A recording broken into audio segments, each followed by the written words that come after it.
Chapter 362. With a click, the originally light and thin carp seemed to be infused with a soul in an instant. A faint white smoke wrapped in a domineering smell swept through the entire kitchen and the live broadcast room, shocking everyone. After the familiar few seconds of silence, a series of rumors emerged one after another, densely packed and stacked on top of each other.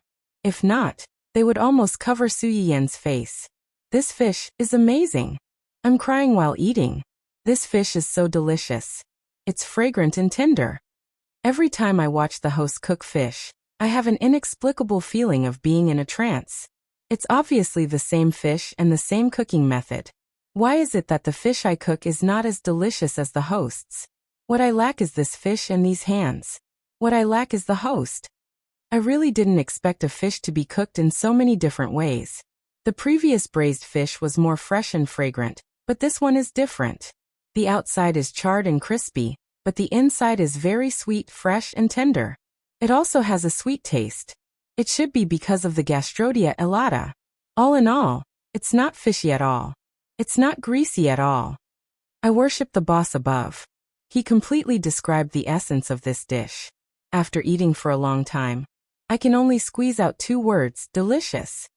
Su Yiyan took the fish to the side and stirred the porridge. The essence of the lamb bones had been completely integrated into the soup and seeped into the rice through the soup. It smelled quite tempting and made people want to eat it. In addition, the black chicken soup with cooked yam was almost ready. Su Yiyan scooped some out and put it next to the fish, preparing to take it out together later. After the fish, soup, and porridge were all out of the pot, Su Yiyan fished out the eggs that were almost cooked from the soup. At this time, the sesame seaweed cake was almost ready. The dough that had swelled due to the heat became transparent and soft, like a piece of jelly, crystal clear. Su Yiyan quickly carved a few pink flowers with radishes and put them on the edge of the snow-white plate, matching a few small square pieces of sesame seaweed cake in the center. It didn't look like a plate of dessert, but more like a work of art. Many people were reluctant to eat it. Many girls took a liking to this pastry at first glance. They rubbed their small hands and secretly prayed that they would be chosen. After finishing all the dishes in one go, Su Yiyan breathed a sigh of relief. She picked up a white towel and wiped her hands, saying, "The dishes are all done. As usual, I can't send the fish. As for the other dishes, I'll pick a lucky audience member to send them. Those who didn't get selected, don't be sad. The dishes in today's live broadcast will be available in the restaurant one after another. Those who like them can make a reservation in advance." Su Yiyan's words did not comfort those suffering bald men. Not to mention that there were always some of them who were not in a city. Just the number of guests that the restaurant received every day was already enough to make a bunch of people die. However, no matter how much they complained, Su Yiyan couldn't do anything about it. This was already the limit of the carnival hall. Any more and everyone would be overworked, and the loss would outweigh the gain. After that, Su Yiyan briefly introduced the corresponding hair loss symptoms of several dishes. She divided some of the dishes into a lucky draw and gave them away. Then she left the small kitchen and ran to call Hua Chenhuan to eat. Hua Chenhuan turned her wheelchair out of the room. Seeing the table full of delicious dishes, she should have had a big appetite. But when she thought that the dishes on the table were all for her hairline, Hua Chenhuan couldn't help but twitch the corners of her eyes and feel complicated. Chapter 363. Hua Jinniao, who felt that his hairline was still very solid, finished the meal with a subtle expression on his face. Little did he know that this meal, which he was extremely resistant to, was a supreme honor in the eyes of some people. He didn't know how lucky he was. That night, Hua Chenhuan called Su Yanbai first and asked him to send a small robot to her house early the next morning. It didn't have many functions, as long as it could help relieve boredom. Su Yanbai was not stupid. He immediately guessed that this robot was for young mistress. While he agreed, he said thoughtfully, "Young master, many people in the company watched young mistress's live stream today." Hua Chenhuan's face darkened. He recalled that Su Yiyan had explicitly said that she was worried about his hairline in the live stream. Now he was afraid that everyone in his company would think that his hairline was in danger. Su Yanbai had no idea that his young master's focus was a little off. He didn't understand his young master's hint at all. When he saw that Hu Jingyao didn't say anything, he had no choice but to bite the bullet and continue. After watching the live stream, many people in the company hope that young mistress can save their poor hair. Hu Chenhuan narrowed her eyes. If they want to eat it, they can order it from a medicinal cuisine restaurant. The corners of Zhuo Yanbai's eyes twitched slightly. I told them the same thing, but they said that young mistress's medicinal cuisine restaurant is already half a year away. If they really wait until then, I'm afraid that nearly half of the people in the company will have become bald. Although this sounded a little funny, it wasn't impossible. In order to research and develop the protective robot, they would probably have to continue working overtime for the next 6 months, or even a year. Although this kind of research and development paid high salaries and gave a high sense of accomplishment, it wasn't an exaggeration to say that these achievements were exchanged for their thin hair and receding hairlines. If they had a choice, who would want to be bald? Who would want to be bald? Hua Chenhuan followed Zhuo Yanbai's words and tried to imagine a scene where nearly half of the people in the company were light bulbs. Seeing that Hua Chenhuan was silent again, Zhuo Yanbai was a little distressed. I heard that the employees in Young Mistress's restaurant have the benefit of tasting the medicinal cuisine for free. Because of this, many people in the company have already thought of quitting and applying for a job at Young Mistress's restaurant. Hu Jingyao was speechless. You're a high-tech intellectual who's coding. Why are you applying for a job at my wife's restaurant? Do errands, Young Mistresses, Zhuo Yanbai. Young Mistress, Zhuo Yanbai's words. Following Yu Zian's example of praising Su Yiyan, Zhuo Yanbai said, Young Master and Young Mistress are a family. Husband and wife are one. Now that all of our companies are under Young Mistress's name, they can be considered as Young Mistress's companies. Hua Chenhuan was speechless. Although he had planned to give his companies to Su Yiyan as a betrothal gift, he never thought that these outstanding backbones that he had painstakingly cultivated would be seduced away by his wife's meal. Should he be angry? Or should he be happy? Zhuo Yanbai was used to losing face. He coughed lightly and said even more shamelessly, Ahem. Well, we don't ask for the same benefits as the employees in Young Mistress's restaurant. We just hope that Young Mistress can give our employees a back door, so that they can cut in line for Young Master's sake. Hua Chenhuan was speechless. Chapter 364. Zhuo Yanbai sounded so pitiful that he almost shouted at Hua Chenhuan, Save the child. Hua Chenhuan hung up the phone with a cold face, but she still took his words to heart. Su Yiyan received a call from Xia Junxing shortly after dinner. He told her about Luo Weibing. Ning Qirui has already talked to Luo Weibing. He asked him to bring his sister's test report to the Ning family tomorrow afternoon. You can go and have a look. Both Ning Qirui and Luo Weibing were public figures, and they were popular topics. If they were photographed by some media when they met outside, it would cause another uproar. For this reason, Xia Junxing discussed with Ning Qirui's agent and decided to meet at Ning Qirui's house. The Ning family was located in a high-end villa area with strict security. No matter how good the paparazzi were, they could not easily sneak in. Yes, is there any problem with the Ning family? You don't have to worry about this. They were very happy when they heard that you were coming. They said that they wanted to see you for a long time. Su Yiyan nodded and muttered, Well, can I bring my family? Xia Junxing's eyebrows twitched. He felt that this topic was not very friendly to a single person like him. It should be okay. Su Yiyan heard Xia Junxing's uncertainty and did not embarrass him. She chuckled and said, Forget it, I'll ask them myself. Su Yiyan asked Xia Junxing for Ning Qirui's contact information and called him directly. Ning Qirui's health had improved a lot during this time, and his family did not restrict his contact with the outside world. When he received a call from Su Yiyan, Ning Qirui was still a little surprised. He thought that she had something to tell him about the meeting with Luo Weibing tomorrow afternoon. As a result, you come to my house to see someone and bring your family? Why can't I? Ning Qirui's mouth twitched slightly, and he could not help but say, Are you conjoined twins? You have to take me with you wherever you go.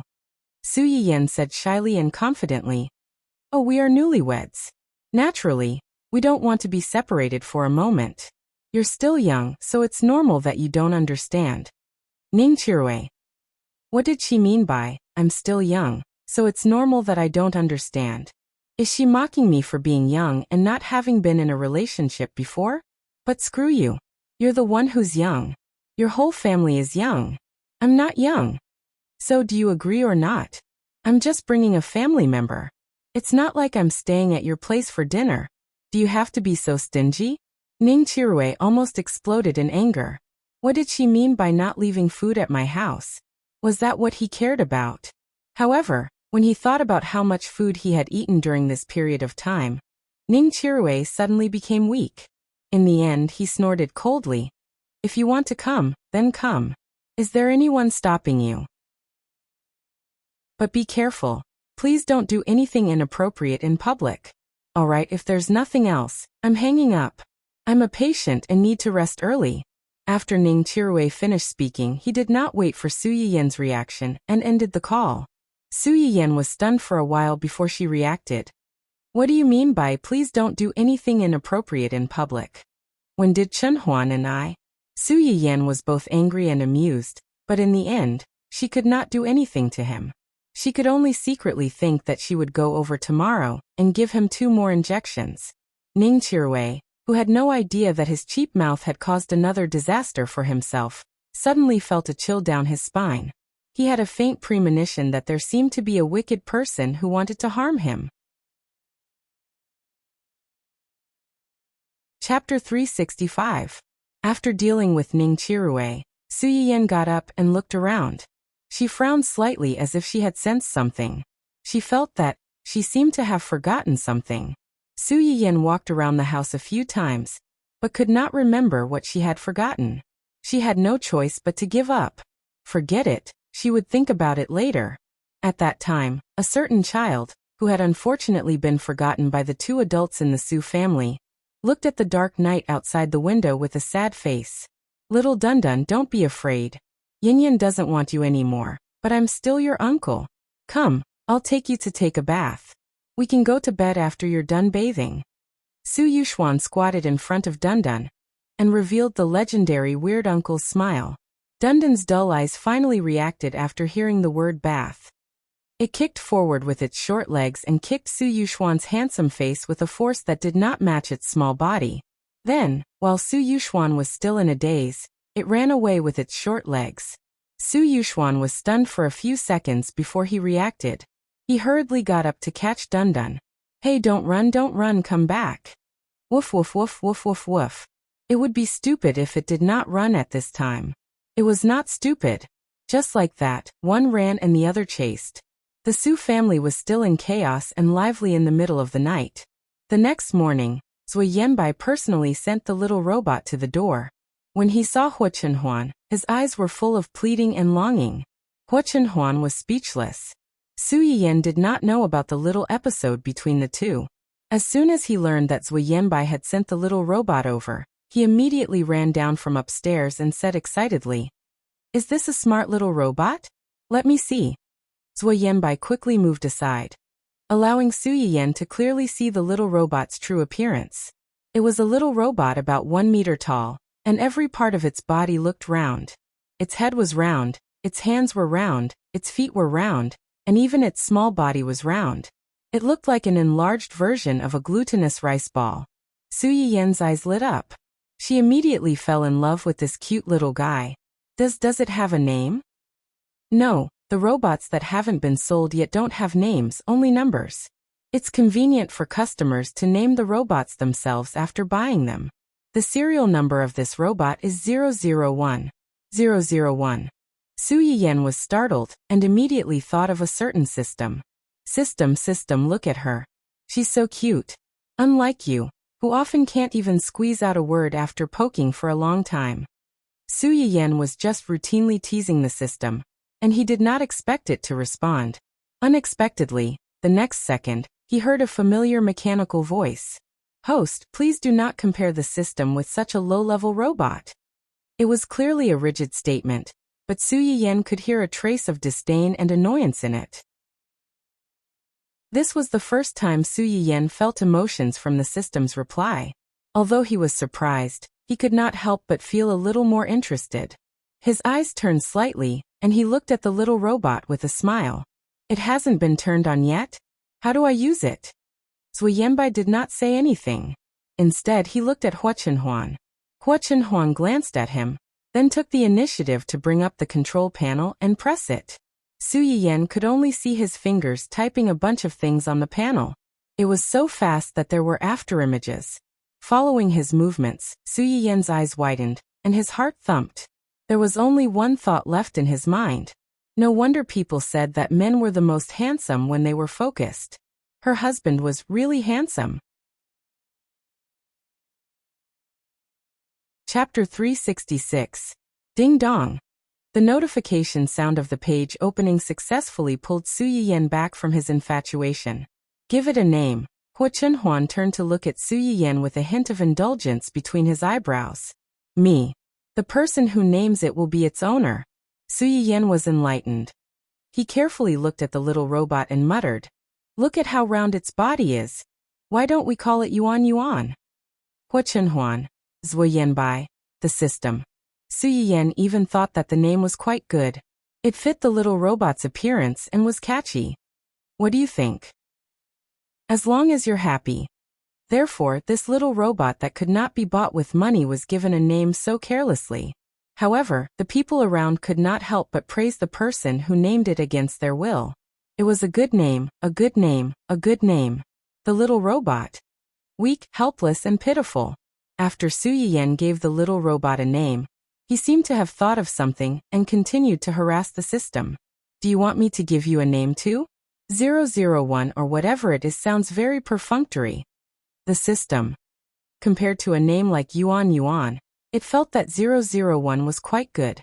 In order to avoid this fatal problem, the system wisely chose to play dead. No matter how much Su Yiyan poked it, it was not willing to make a sound. Su Yiyan poked for a long time, but did not get a response. He quickly gave up and continued to torment the little robot.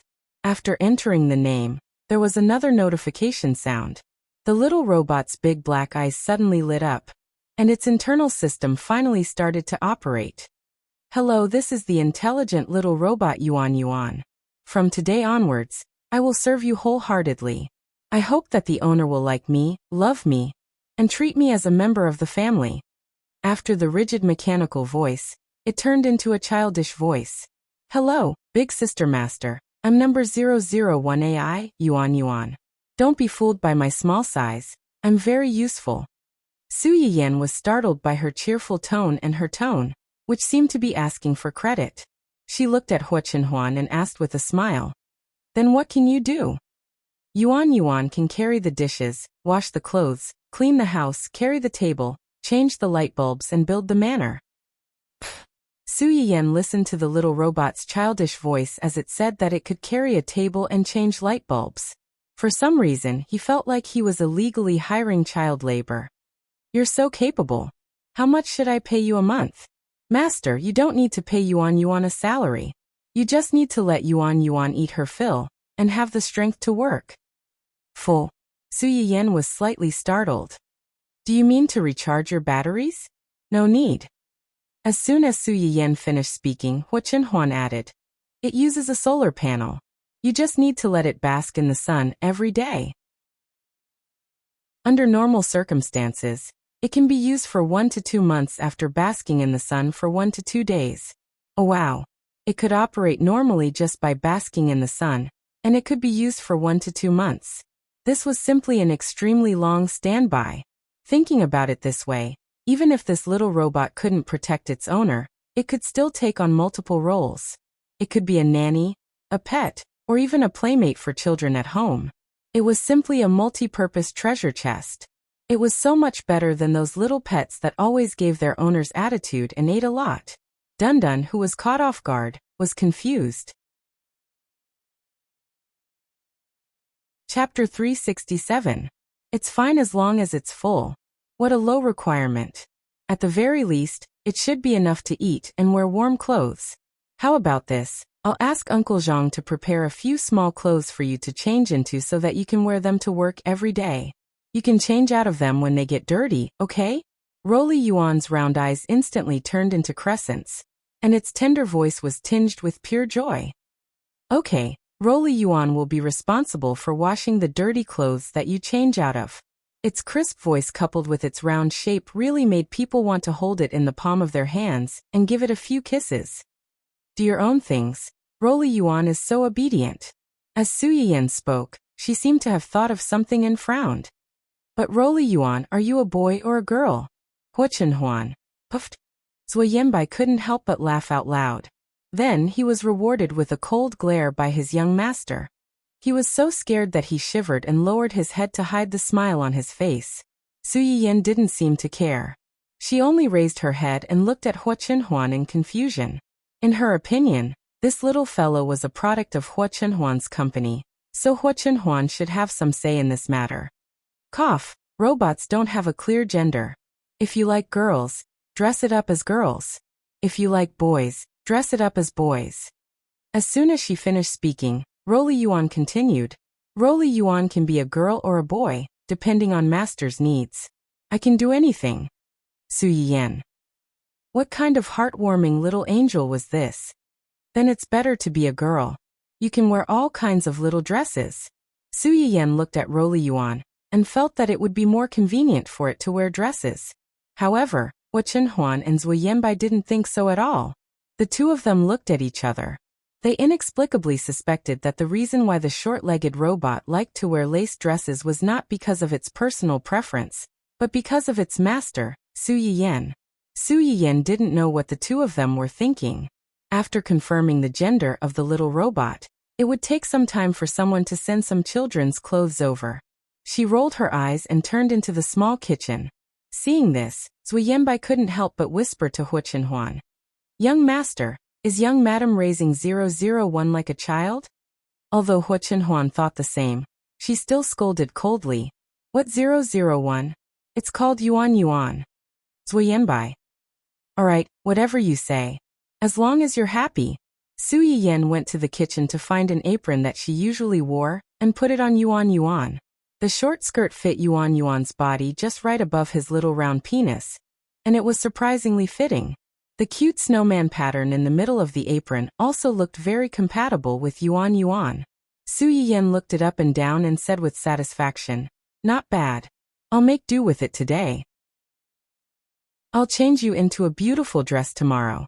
Roly Poly, on the other hand, was very satisfied with this somewhat simple apron.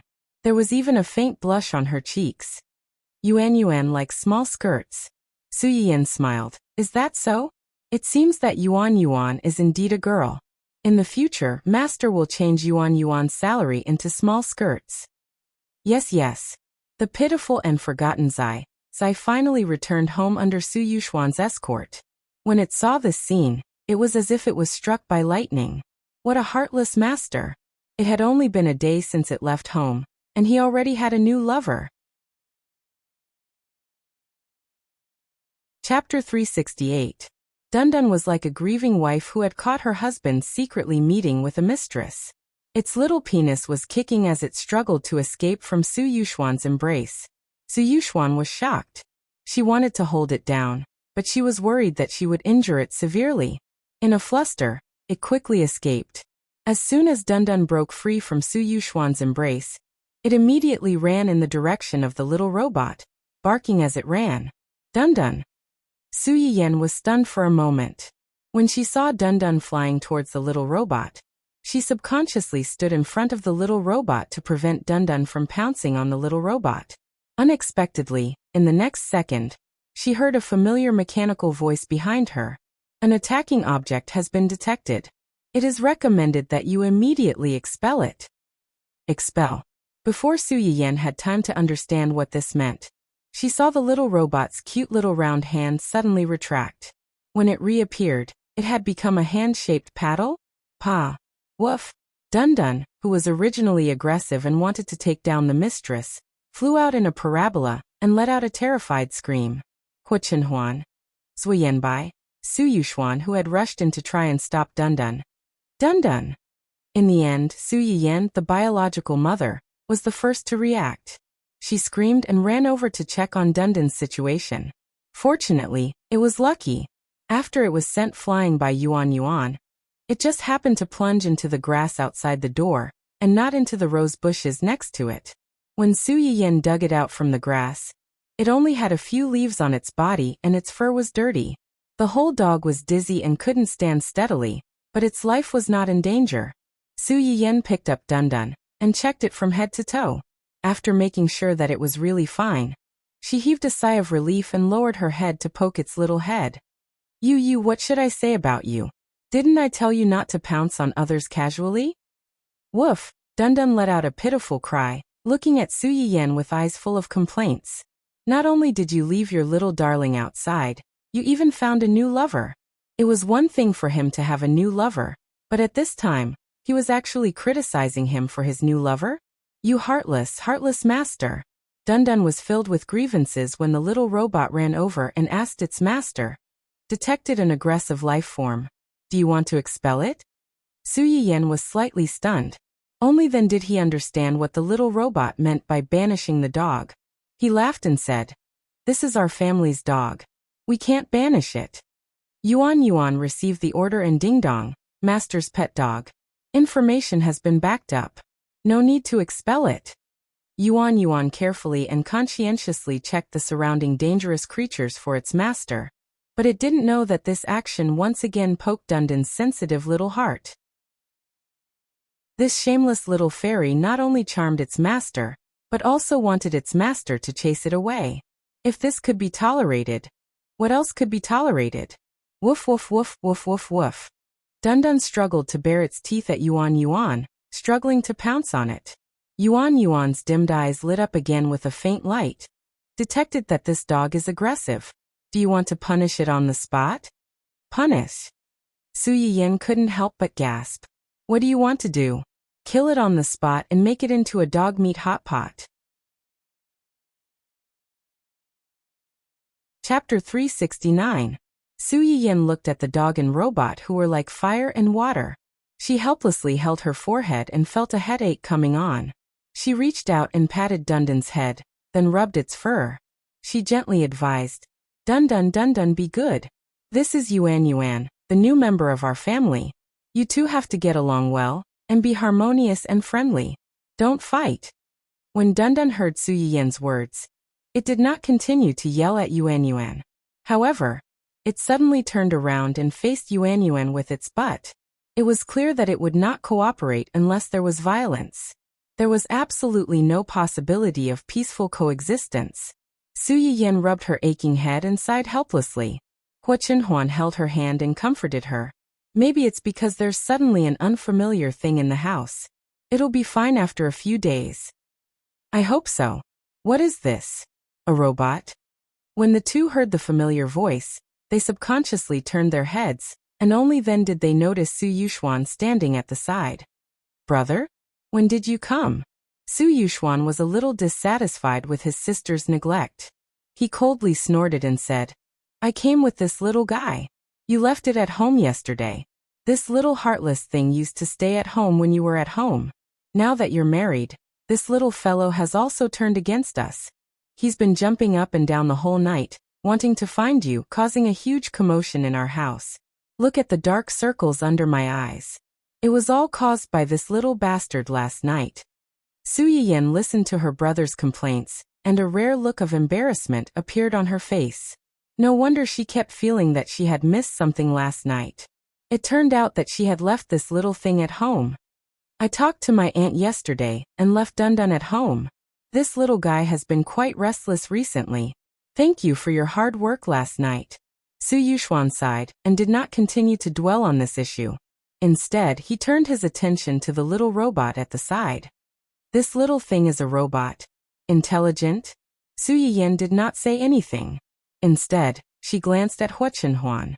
Hua Chenhuan didn't hide anything. It's our company's new product. We'll bring it back for Yin Yan to play with. Just treat it as a product test. Oh, Su Yuxuan was obviously very interested in this little robot, but in the end, she didn't ask Hua Chenhuan for it. However, Hua Chenhuan saw through his thoughts at a glance. Her eyes flashed slightly, and she smiled faintly. This project is not very mature yet. When it's perfected, I'll give one to Big Brother to play with. The expression on Su Yuxuan's face stiffened, and he became angry out of humiliation. Don't think that you can bribe me like this. We're all a family. What's the point of talking about bribing? If you have something good, don't tell me you're going to give it to strangers instead of your family? Su Yuxuan's eyes flickered. After a few minutes, he finally relented and said, "All right then. When you're done, sell me one to bring home." Hua Chenhuan's lips curved slightly, but she didn't refute. When the time came, wouldn't it be up to him to sell or give it away? This robot's technology is not mature yet. There won't be any danger in leaving it at home, right? No, our robot's priority is to protect its owner. Its owner is Yin Yan. Su Yuxuan was completely relieved. In the end, he looked at the little robot a few more times before leaving. During the conversation between the two, Su Yiyan didn't interrupt from beginning to end. It wasn't until Su Yuxuan left that he couldn't help but laugh out loud. You really know how to win people's hearts. If you give this robot away, my brother won't be able to find fault with you in the future. Chapter 370. Hua Chenhuan looked at her deeply and said meaningfully, I'll only be able to live a good life in your family if I please my brother-in-law. You make it sound like my brother and the rest really did something to you. My parents didn't make things difficult for you when you came home with me yesterday. Hua Chenhuan smiled but didn't say anything. The Su family didn't make things difficult for him yesterday, and even tried to accept him. They had already shown their attitude, so he naturally couldn't be too passive. Even if it was for Su Yiyan, he should try his best to build a good relationship with them. By the way, didn't you say that this robot only has some basic functions? Why did it have such a big reaction when Dundun pounced on it just now? Also, it had banished and punished. These words were especially frightening. Although its functions aren't particularly complete, it's still a robot assembled with this foundation, so it naturally has a certain level of protection. It's just that. It's just that its protection isn't particularly strong. At most, it can only chase it away. Su Yiyan instantly understood the meaning behind Hua Chenhuan's words. She probed. If it's completely completed, wouldn't its lethality be? Hua Chenhuan looked at her and said meaningfully, Dundun was lucky to have his life back. Su Yiyan. Woof. Dundun, who didn't know that he had just brushed shoulders with the Grim Reaper, looked at his master and dog father in confusion. Su Yiyan patted his dog's head in pity. She didn't need to say anything. Su Yiyan still had to bring Hua Chenhuan to the Ning family in the afternoon. Before she left, she reminded her repeatedly. She told Yuan that Dundun was a family member. Even if he was a little rash, she couldn't be too harsh on him. She was afraid that when she came back from this trip, she would see her own child's cold corpse. Unfortunately, Dundun didn't understand his master's motherly feelings at all. As soon as he saw his master leave, he immediately ran to find trouble with Yuan excitedly. Su Yiyan still didn't know that no one could stop his family's dogs and bears when they got together. It was already 3 o'clock in the afternoon when the two arrived at the Ning residence. Perhaps because the Ning family had informed them in advance, the journey was smooth and they quickly arrived at the entrance of the Ning residence. To everyone's surprise, although Ning Siyuan was the only one who came out to welcome Su Yiyan and Su Yu. When they entered the house, there were 5 or 6 people sitting inside. Among them were 2 middle-aged couples and 2 white-haired old men who looked about the same age as her grandfather. Su Yiyan was slightly startled. For a moment, he was somewhat unable to grasp the meaning of this family. Hua Chenhuan seemed to have noticed that she was on guard against these people. He took the initiative to hold her hand and told her that he was here, and that she didn't need to worry. Ning Siyuan was even more perceptive as he introduced the two of them. This is my parents and grandfather. Opposite them is my uncle, aunt and grandfather. Su Yiyan raised his eyebrows. He quickly realized that the elders of the Ning family and the Qi family were all present. This lineup was not ordinary. But was this a show of force to show them who was in charge, or? Before she could think about it, Mrs. Ning had already stepped forward and held Su Yiyan's hand enthusiastically. You must be Mrs. Hua, right? Don't stand at the door. Come in and have a seat. Su Yiyan was stunned by her sudden familiarity. By the time she reacted, she had already been pulled in. Hua Chenhuan's eyes flashed when he saw this.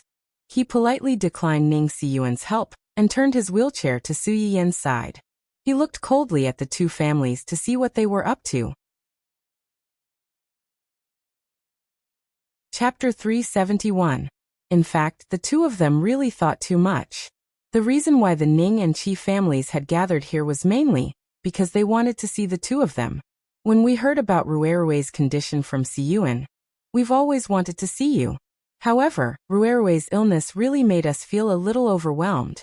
Secondly, we were afraid that it would be too abrupt to come here rashly. 2 days ago, we heard Ruerue say that he wanted to invite you to our house, so we wanted to get together to see you and thank you. You're too kind. Chirue is an artist of our company. It's a good thing for me and the company that he's well. Su Yiyan paused and said awkwardly, if you don't mind, you can call me Yayan. Su Yiyan felt a little psychological pressure to be addressed by a person who was old enough to be her mother. Okay. Mrs. Ning looked at Su Yiyan discreetly, and the more she looked, the more she liked her. It was a pity that she was already taken. Otherwise, regardless of age, appearance, or family background, she was very compatible with Siyuan. Mrs. Ning said and looked at her eldest son with disappointment. He was already so old, but he still didn't hurry to find a wife. All the good girls had been taken away by others. Young Master Ning, who was really shot even though he was lying down, was speechless. Mom, don't look at me. Can't you see that the wife's eyes are almost piercing your son into a sieve? Su Yiyan also had goosebumps when Mrs. Ning looked at her. She took the initiative to ask, Chirue should be better recently, right? There haven't been any other complications, right? As soon as Ning Chirue was mentioned, the attention of several people instantly focused on Su Yiyan. Recently, he has been slowly recovering. He has been eating the food that you sent over. His condition is indeed slowly improving. Su Yiyan breathed a sigh of relief. That's good. As long as it doesn't worsen and there are no other complications, he will get better and better after a period of slowly recuperation. His illness can't be rushed. He has to recuperate for a while. When Mr. Ning heard her say this, he hurriedly said, it doesn't matter how long it takes. As long as he can get better, it's worth it no matter how much time we spend. Madame Ning nodded in agreement.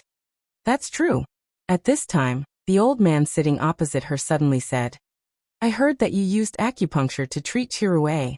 This method has been lost for a long time. Who would have thought that in the end, it would reappear in the hands of a young man? Truly, the new generation excels the old.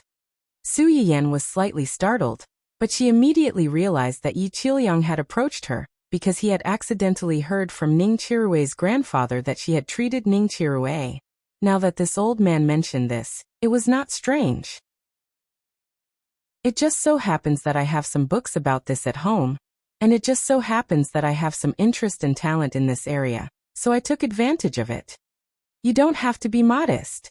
Although old man Yi has a bad temper, he never jokes about serious matters. He was full of praises for you, so I think you must have real talent and knowledge. Moreover, Chirue's recovery was indeed due to you. We all saw it and were very grateful to you. Su Yiyan listened to the old man's praise, but only laughed dryly. She was really not good at dealing with other people's gratitude. Hua Chenhuan saw Su Yiyan's discomfort.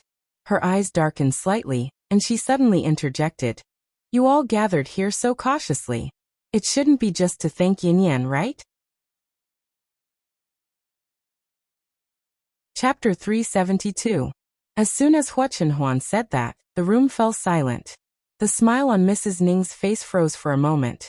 She pursed her lips, sighed, and said truthfully, just as Mr. Hua said, we gathered here to see Mrs. Hua and thank her in person. We also wanted to ask Mrs. Hua if she could take a look at Siyuan as well. For Madame Ning, these words were really difficult to say. She didn't ask for anything in return and spent time and effort to treat her youngest son, saving his life. It was bad enough that she didn't want to thank her or compensate her, but she actually wanted her to continue treating her eldest son. No matter how one looked at it, they seemed a little shameless. However, Mrs. Ning had no choice. Ning Siyuan's asthma had always been a worry for the family. Now that she suddenly knew that there was a possibility of a cure, she had no choice but to ask, even if it meant sacrificing her dignity. I know this request is very unreasonable, but I still want to shamelessly beg you to be considerate of a mother's heart. Mom. Ning Siyuan couldn't bear to see his mother humbling herself for him. He frowned and wanted to stop her. However, Mrs. Ning only looked at him deeply and continued. Siyuan's asthma came from his mother's womb. All these years, I've often wondered if I did something evil in my previous life to cause my child to suffer like this. When Mrs. Ning said this, both families looked at her in surprise. Obviously, they didn't expect her to think this way. Because of this illness, Siyuan's body was weak when he was young. Every time he had an attack, he would suffer for a long time. As his parents, it's impossible for us not to feel sorry for him. In order to make him feel better, we moved from our hometown to City A, where the air quality is the best. Even so, his illness hasn't improved, and he can only rely on medicine to alleviate it.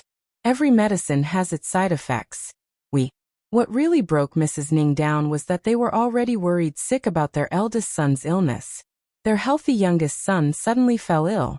If it weren't for the help of a benefactor, he might have passed away earlier than their eldest son. Suddenly knowing this, Madame Ning almost fainted on the spot. Even now thinking about it, she still felt deeply frightened and scared. She couldn't bear the blow of losing any of her sons, and she couldn't worry about her children day and night. She was afraid that something would happen to him as soon as he left her sight, and she wouldn't have time to give him first aid or take medicine to relieve his pain. Su Yiyan did not immediately agree. Instead, he pondered for a moment and gave an ambiguous answer. I'll think about it. Mrs. Ning looked a little disappointed. Mr. Ning reached out and hugged her. She quickly recovered and said with a faint smile, "Take your time to think about it. There's no rush." "Yes." Su Yiyan nodded. "Luo Weibing should have arrived, right?" "He's already here. I asked him to wait in Chirue's room." "Well, I'll go over to check on Chirue's situation first and meet him on the way. I'll walk you up." Ning Siyuan stood up and prepared to walk them up personally. Hua Chenhuan held Su Yiyan's hand that was about to push him upstairs. "You go up. I'll wait for you downstairs." Su Yiyan was a little surprised. She glanced at Hua Chenhuan, and then at the people in the room. She was not relieved and said, "Wait for me here for a while. I'll be down soon." "Okay." Chapter 373. As she watched Su Yiyan follow Ning Siyuan upstairs, Hua Chenhuan's face darkened. She looked at everyone in the room expressionlessly. The few of them had witnessed the stark difference in Hua Chenhuan's attitude toward Su Yiyan compared to when he was with them. They also had some new speculations about the rumor that the two of them had a business marriage instead of true love. Mr. Ning patted his wife's hand comfortingly and said, "I heard that Mr. Hua's company has been busy applying for patents related to electronic products." Hua Chenhuan looked up at him. She was not surprised that he knew about this. Although the Ning and Qi families appeared to be big business families on the surface, they were comparable to the Chung family when it came to relationships within certain organizations. "Mr. Ning, are you interested in this too?" "I am, but unfortunately, I don't know much about this. I'm not an expert. If I really want to enter the industry, I'll need a professional to guide me." Hua Chenhuan's eyes flickered. She instantly understood Mr. Ning's intentions. "So, you chose me to be your guide?" Mr. Ning did not expect Hua Chenhuan to be so straightforward. He frowned and said honestly, "You can say that." "Reason? What is it?" "My reason for choosing me." Mr. Ning's face stiffened. He coughed softly and said, "This type of product requires a lot of investment. Even if it can be listed, it will require a fixed amount of publicity funds in the initial period. We can invest in all of this. Is it because of Ning Siyuan's illness?"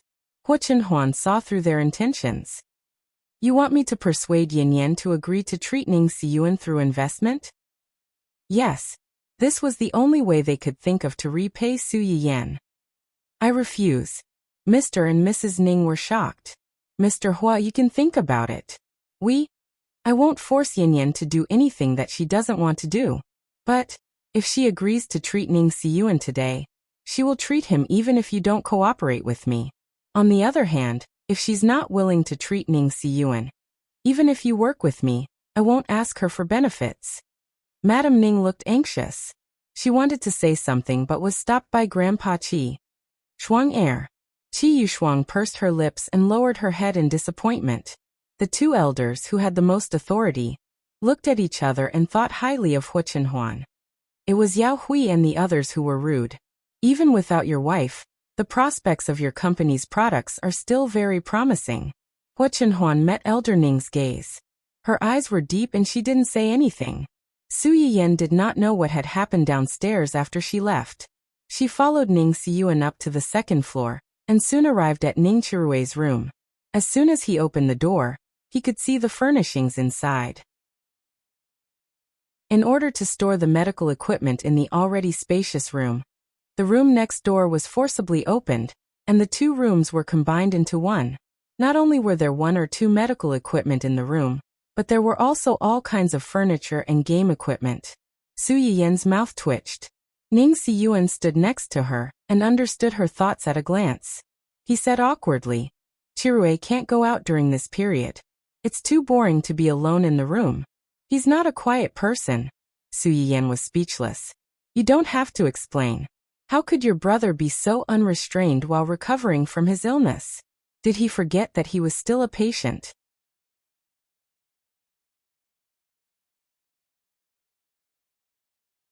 Chapter 374. There were only 3 people in the room, Ning Chirue, his agent, and Luo Weibing. Seeing Su Yiyan walk in, Luo Weibing was surprised, but he did not think much about it. He just thought that Ning Chirue had called her over. Ning Chirue's eyes lit up when he saw Su Yiyan, but he complained with some dissatisfaction. Didn't you say you'd be here at 3? Why are you here so late? As the boss of the company, you have no sense of time at all. Su Yiyan laughed. This guy started to act like a young master as soon as he got better. He looked cute when he was sick and miserable some time ago. I did arrive at 3 o'clock, but I talked to your parents downstairs for a while, so I was delayed. You're here to see me. What's the point of talking to them? Ning Chirue's attitude towards Su Yiyan's conversation made Luo Weibing's expression change for a moment, but he quickly suppressed it and did not let anyone see it. Chirue. Ning Siyuan scolded Ning Chirue. Don't be so rude. Ning Chirue was stunned by his scolding. He was a little unconvinced, but he did not say anything. Su Yiyan did not mind. After 2 or 3 months of contact, she had roughly figured out the young master's temperament. She knew that although he was a little capricious and arrogant, he did not have a bad heart. Although I'm here to see you, I'm still a guest. How can a guest not greet the guest when he arrives at the host's house? Ning Chirue's expression improved a little. He glanced behind the two and wondered, where's your family? They're downstairs. Su Yiyan raised her eyebrows slightly and deliberately showed a wave of affection in front of them. We have to talk about things here for a while. I'm afraid that he'll be tired if he waits for too long, so I let him talk to your parents downstairs to relieve his boredom. Ning Siyuan. How could she lie through her teeth like that? Ning Chirue. Did you misunderstand your husband? He's a big man in a wheelchair. How tired can he be? Why does he sound like a weak little girl in your mouth? And if he's tired of sitting and waiting, isn't he tired of talking to my parents? The corners of Ning Chirue's mouth twitched, and he looked constipated. Although he hadn't seen Hu Chenhuan many times, he always felt that this man was filled with a dangerous aura. If this feeling had to be summed up, it could be called the intuition of a small animal encountering a dangerous natural enemy. Now that he heard Su Yiyan's words, he subconsciously shuddered and got goosebumps all over his body. Su Yiyan was a little disappointed that Ning Chirue didn't answer, so he turned his eyes to Luo Weibing. Best actor Luo? Luo Weibing lowered his eyes and said, Boss Su, just call me by my name. Su Yiyan raised an eyebrow. You know me. The video of Mr. Su angrily scolding his ex-fiancée and his mistress has been widely circulated on the internet. Su Yiyan stared blankly for a moment before she chuckled. So that's how it is. I heard that you plan to transfer to our company? Luo Weibing didn't expect to meet Su Yiyan before this. To be precise, He wasn't mentally prepared to meet her so early and under such circumstances. After a long silence, he nodded hesitantly. Yes, if possible, I want to transfer to your company. But I have a request. For your sister? Luo Weibing was stunned again. He lowered his head slightly and said in a hoarse voice, Yes. I hope your company can arrange for Mr. Ning's attending doctor to take a look at my sister. Her health is not very good. Su Yiyan saw Luo Weibing's defense and didn't intend to continue to beat around the bush. She reached out and said, Where's the case? Give it to me. Chapter 375. Luo Weibing's eyes widened, and he looked at Su Yiyan in surprise. His hand holding the medical record tightened subconsciously. Ning Chirui saw that he did not respond for a long time and urged him, Give it to her. Su Yiyan also smiled. You have been clamoring to see me before. Now that I am in front of you, why are you hesitating? Luo Weibing thought to himself. When did I clamor to see you? The words were about to come out of his mouth when he suddenly realized something. His face changed. You. What? You are the attending doctor that Ning Chirui mentioned? The smile on Su Yiyan's face suddenly froze. He turned his head and glared daggers at Ning Chirui. Ning Chirui touched his nose guiltily and whispered, You are the one who treated her, so it's not wrong to say so. Luo Weibing finally woke up from his daze and hurriedly handed over the information in his hand. Sorry, I didn't think of it. I'm really sorry I didn't. In the eyes of the fans, this big star was humble, gentle, calm and introverted. It was rare to see pure fear and anxiety on his face. He was afraid that Su Yiyan would not treat his sister because of his negligence just now. Su Yiyan took the information and flipped through it slightly to see the test results at the bottom. Heart failure. Su Yiyan knew that Luo Weibing's sister died because of heart problems, but he did not expect it to be heart failure. How could a 12-year-old girl suffer from heart failure? Luo Weibing saw Su Yiyan frowning and looking dignified. His heart also thumped and he called out tentatively, President Su. Su Yiyan took a deep breath and asked in a low voice. Heart palpitations, difficulty breathing and blue and purple lips. When did these symptoms begin? Luo Weibing was stunned. These things were not written in the diagnosis, but Su Yiyan could say it all at once. Luo Weibing could not help but have a glimmer of hope in his heart. These symptoms began to appear one by one about 3 months ago. At first, they were only occasional, but in the past month, they began to become frequent. What about before? This child should have had other minor symptoms before, such as fatigue easily, chest tightness from time to time, shortness of breath and so on. Didn't you notice anything before this? Luo Weibing's face changed slightly, and the hand hanging on his side tightened subconsciously. That's right, he didn't notice it. More accurately, he did notice it, but he didn't take it to heart. In his opinion, his sister's body had always been weak since she was young. In addition, when their parents had just passed away, the two of them had been tossing and turning all over the place. This had affected the child's body and mind to a certain extent. His younger sister had always been quiet since she was young. After her parents passed away, she didn't like to talk much. Other than with him, she was always timid and scared of strangers. Luo Weibing always thought that what Su Yiyan just said was the sequela of his sister's nervousness and sensitivity after the death of his parents, but he didn't expect that these were all his sister's death talismans. It was one thing for his sister to hide the fact that she was not feeling well, and did not want to disturb him because of her. But this couldn't cover up his dereliction of duty. It was he who didn't discover his sister's abnormality at the first moment, and let her seek medical treatment as soon as possible.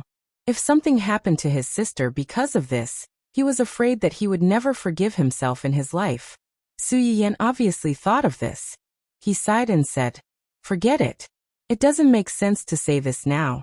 Let's find a way to save the child first.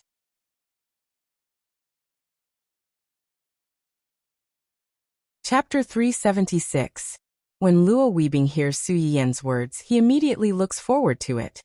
Do you have a way? I can't make a conclusion for the time being without seeing her, but you have to be mentally prepared. Luo Weibing looks at Su Yiyan's serious face and his heart trembles.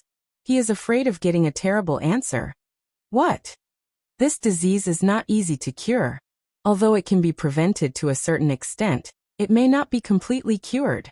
If this is the case, your sister may have to take medicine for a lifetime. Your sister is only 12 years old this year, which means that you may have to pay for her long-term medical expenses. Su Yiyan doesn't finish the words, but the meaning of the words is clear. To prolong life or to give up, the responsibility of choosing the former is more than 1,000 times heavier. This is a helpless multiple-choice question, but it is also the most serious test of human nature. Luo Weibing doesn't even think about it. These are not problems as long as my sister can be well, as long as she is well. Su Yiyan heaved a sigh of relief when she heard what he said. All right. Then let's talk about your contract. I have talked about this with Mr. Xia of your company before. My request is very simple. As long as you can cure my sister, I can compromise on the specific share. This is the rhythm of directly signing the contract of selling himself. Su Yiyan's eyebrows are slightly bent, but he is not stunned by his sugar-coated cannonball. Instead, he asked a completely unrelated question. How was your relationship with your previous manager? Luo Weibing's face suddenly becomes subtle.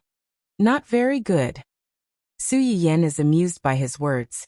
Not very good but very bad? Luo Weibing is embarrassed and says truthfully. Because of Chi-Chi's affairs, I haven't been doing my job recently, so my relationship with him is not particularly good. What Luo Weibing doesn't say is that his agent is a person who is used to taking advantage of the wind and putting interests first.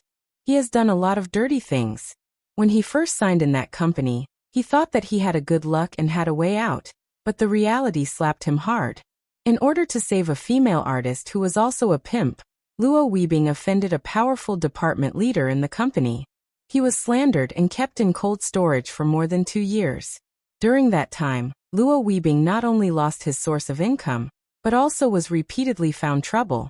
The whole family was restless. Even his sister was frightened by him several times. At that time, he had really thought of dying.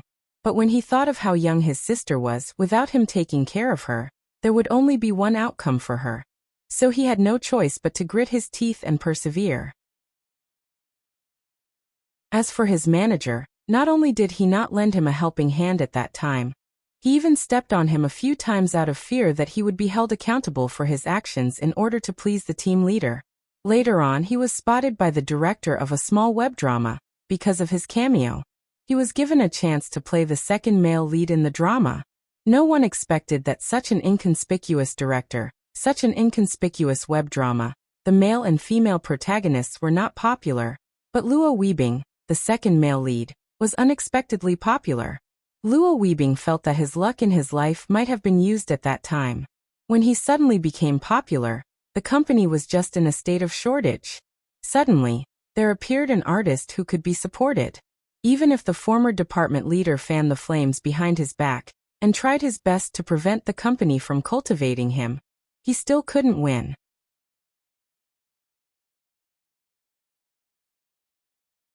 Chapter 377. Luo Weibing seized the opportunity and became the company's hottest newcomer. He lived up to the company's expectations. Soon, he won countless awards with his own ability, and became a double gold actor that many people couldn't get in their lives.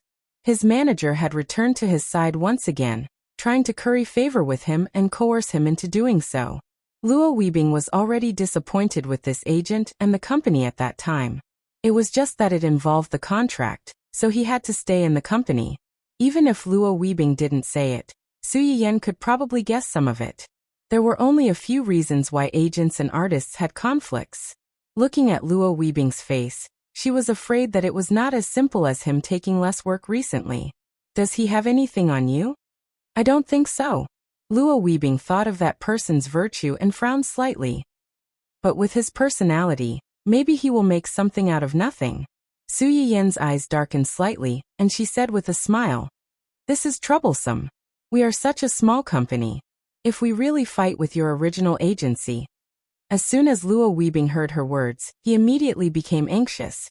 "Boss Su, I really want to enter your company sincerely, and I have never done anything harmful to others."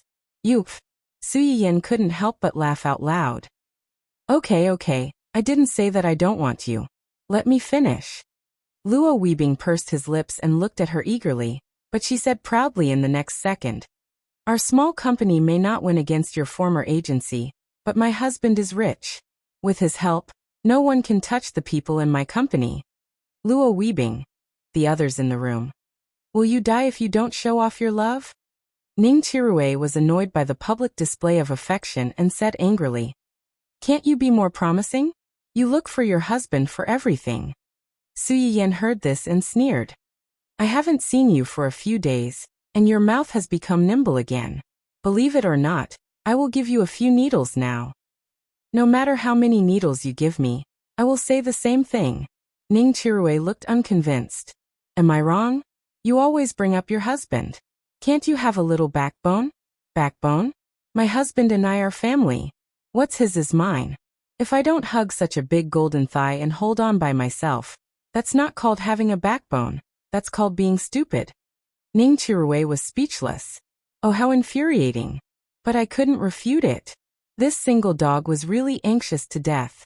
Ning Siyuan watched the scene from the side with a slight smile. In the past, he had only seen his younger brother make people speechless. It was rare to see someone make him so speechless. However, Ning Siyuan subconsciously glanced at Su Yiyan. Being able to make a woman trust and rely on him was a kind of happiness for some people.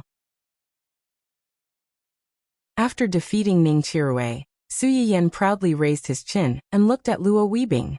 If you sincerely want to come to our company, I will call Brother Junsheng when I go back and ask him to contact you to discuss the contract.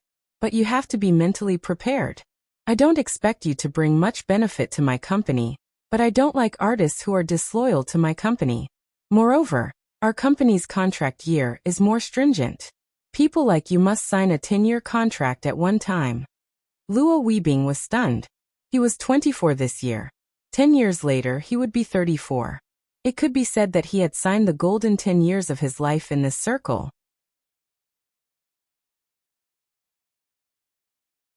Chapter 378.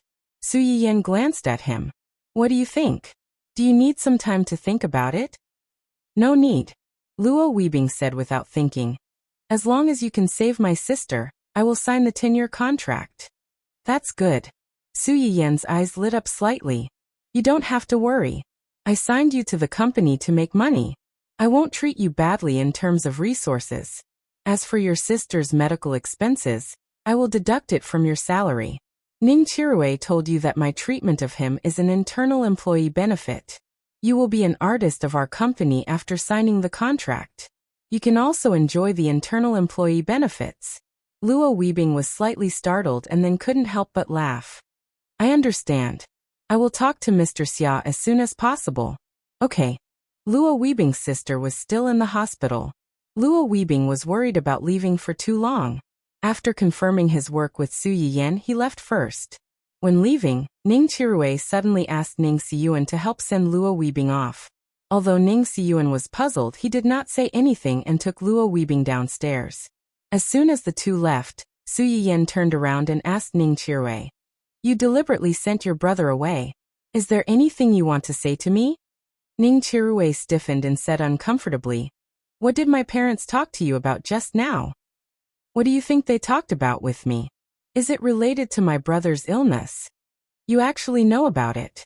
Su Yiyan exclaimed and looked at Ning Chirue with surprise in her eyes. Ning Chirue was irritated by her look. What do you mean I actually know? Am I that stupid? Although his family said that they wanted to see Su Yiyan to thank her in person for saving him, Ning Chirue was not stupid. If it was only his parents, it would be fine. Even his grandfather and the others were dragged over. Obviously, it was not just to thank her in person. After thinking about it, the only possibility was that it was about his brother's illness. Su Yiyan looked at him and joked, no? Ning Chirue's face darkened and turned his face to the side. Emph. Su Yiyan laughed. Since you've already guessed it, don't you have anything to say to me? Ning Chirue furrowed his brows and turned his face around again. He carefully probed. Then my brother's illness. It can be cured. Ning Chirue's face lit up. Then, I have a condition. Didn't you just mention internal employee benefits? Oh, you mean Luo Weibing? He's a key employee, so he's naturally different from someone like you. What do you mean by like me? What do I look like? Ning Chirue suddenly became angry. We're both artists in the company. How is he different from me? I'm an old employee. He's here with results. Su Yiyan crossed her arms in front of her chest and clicked her tongue. On the other hand, not only did your performance not stand out, you even dragged us down. How can you compare yourself to others? Ning Chirue, who was struggling to find a job, felt as if a knife had been stabbed in his heart. He was so angry that he could not refute it. Moreover, you've already used this benefit yourself. Now you want to use it a second time. Do you really think our company is a charity? Ning Chirue's little heart was pierced by an arrow again, and his whole person became dispirited. Is there no other way? There is. Ning Chirue suddenly looked up and looked at her with sparkling eyes. Su Yiyan's lips curled up into an extremely annoying smile. Beg me, Ning Chirue. Childish.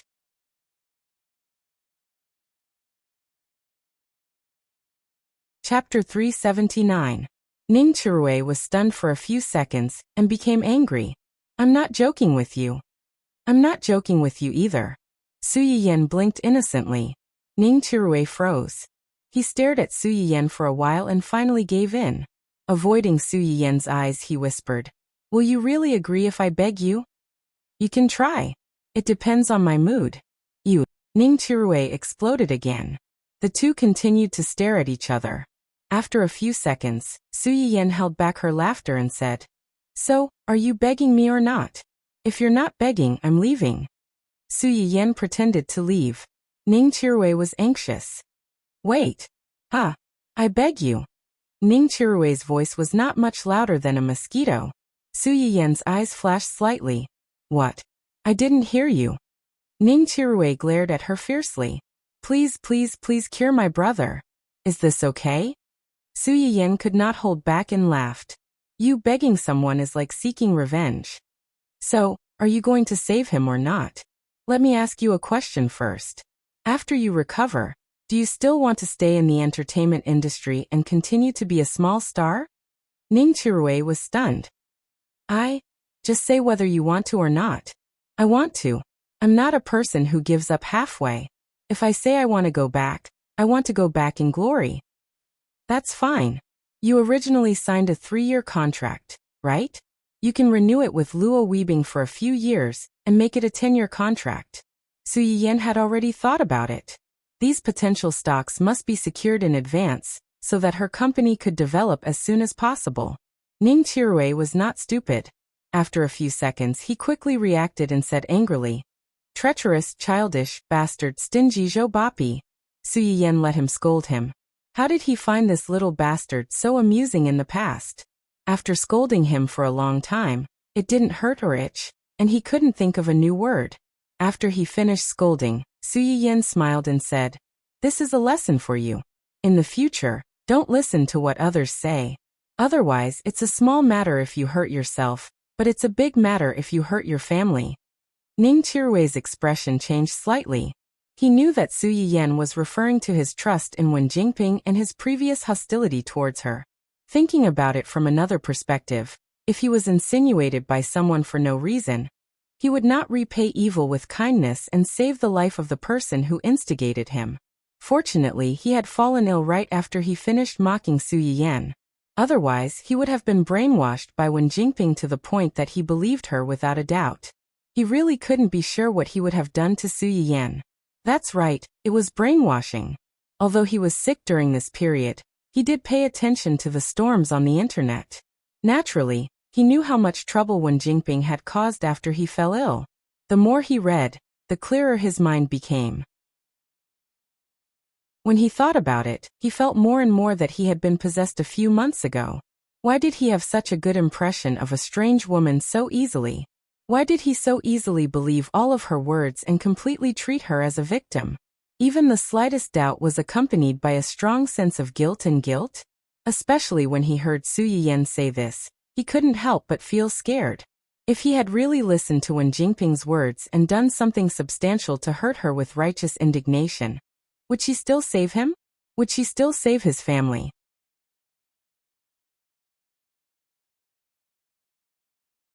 Chapter 380. Su Yiyan saw the fear in Ning Qirui's eyes and knew that he already knew what was going on, so she did not continue to discuss this topic. If there's nothing else, I should go back. Have a good rest. As for the contract, I'll let someone talk to you when you're better. Hey, don't. Ning Qirui said anxiously, hurry up. You want to sign it so badly? Ning Qirui almost exploded again. Didn't you just tell Luo Weibing that he can only treat his sister after signing the contract? The earlier you sign it, the earlier my brother can recover. Su Yiyan smiled. Okay, then I'll let Brother Junxing arrange it as soon as possible. You should take care of yourself first. The sooner you recover, the sooner you can shine for the company. Cheapskate Joe, you only know how to exploit small employees like us. Su Yiyan ignored Ning Qirui's dissatisfaction and left contentedly. After leaving Ning Qirui's room and walking forward for a while, she found that Ning Qirui's agent had followed her out. Why are you out to? What's the matter? The agent was all smiles. I'll walk you out, walk you out. Su Yiyan glanced at him and did not think much, until, President Su, about the employee benefits you just mentioned to Qirui, can I also? Su Yiyan paused and turned to look at him in surprise. What's wrong with you? It's just that we're old, and our married life is not very harmonious. Ning Qirui's agent was in his early 40s and had many characteristics of a middle-aged man. He was greasy, bald, and had a beer belly. When he smiled, the flesh on his face was a little twisted. But it was such a person who had been by Ning Qirui's side to help take care of him when he was sick. He had never thought of bringing another newcomer to transfer the contracts that Ning Qirui had not been able to complete before. He was a serious and responsible person who valued friendship. Su Yiyan could not help but want to hold her forehead when she heard his words. She really opened a real management company, not a private hospital that specialized in treating difficult diseases and infertility. Okay, when I'm free this weekend, I'll make some medicinal cuisine for you. Send them in batches and increase the severity of the cases. Postpone your case for now. The manager was a simple and honest person. When he heard Su Yiyan's words, not only did he not have any objections, he even felt a little touched. The company's CEO spent his personal break time to give them employee benefits. With such a good boss, he was full of energy and could work for another 500 years. Fortunately, Su Yiyan did not know what he was thinking. Otherwise, he would have despised him. 500 years had passed, yet he was still so energetic. Who was he trying to scare? When Su Yiyan came downstairs, Wu Chenhuan's conversation with the two families was almost over. Their expressions were the same as usual, and nothing could be seen. Seeing Su Yiyan coming down from upstairs, Wu Chenhuan's face softened slightly. She took the initiative to ask, is everything settled? Well, it's all settled. Let's go home. All right. When Qi Yushuang heard that the two were leaving, she tried to persuade them to stay. It's getting late. Why don't you stay for dinner before you leave? The chef at home is new. Although his cooking is not as good as your restaurant's, it's still edible. Su Yiyan refused without hesitation. No, we still have something to do. We won't stay any longer. Qi Yushuang wanted to say something, but was stopped by her husband. In the end, she could only bow her head in disappointment and watch the two leave. As soon as they came out of the Qi family, Su Yiyan happily shared the harvest of her trip with Wu Chenhuan.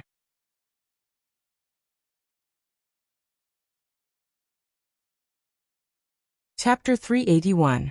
You don't know. I've tied up 2 good seedlings for the company. When they enter my company, the company's performance will soon improve.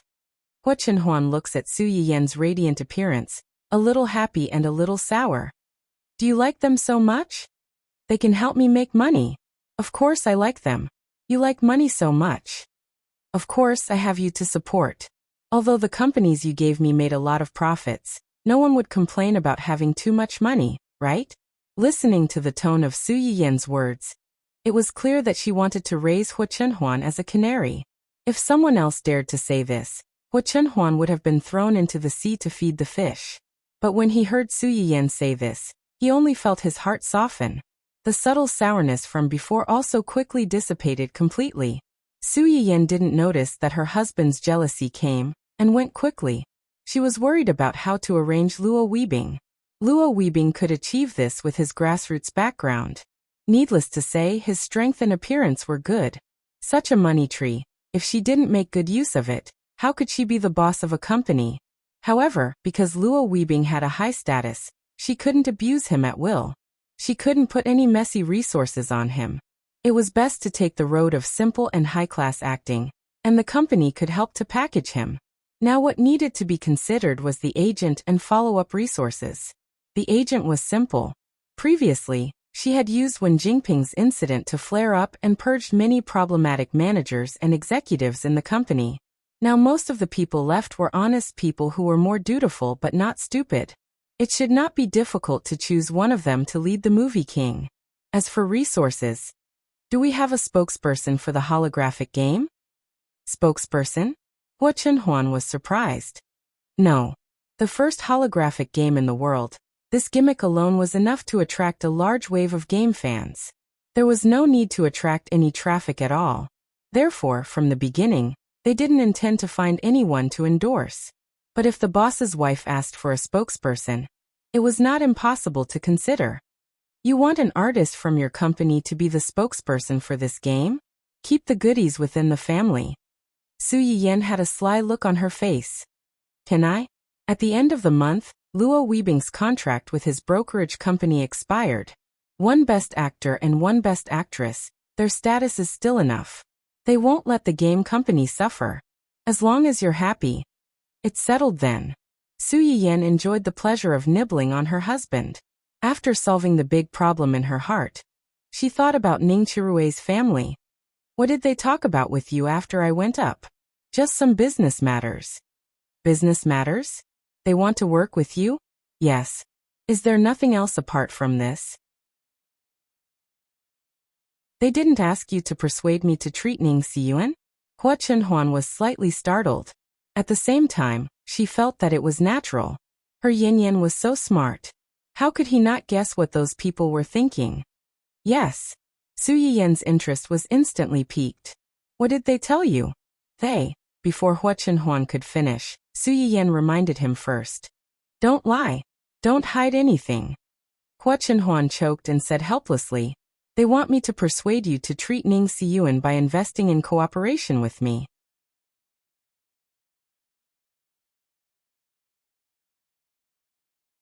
Chapter 382.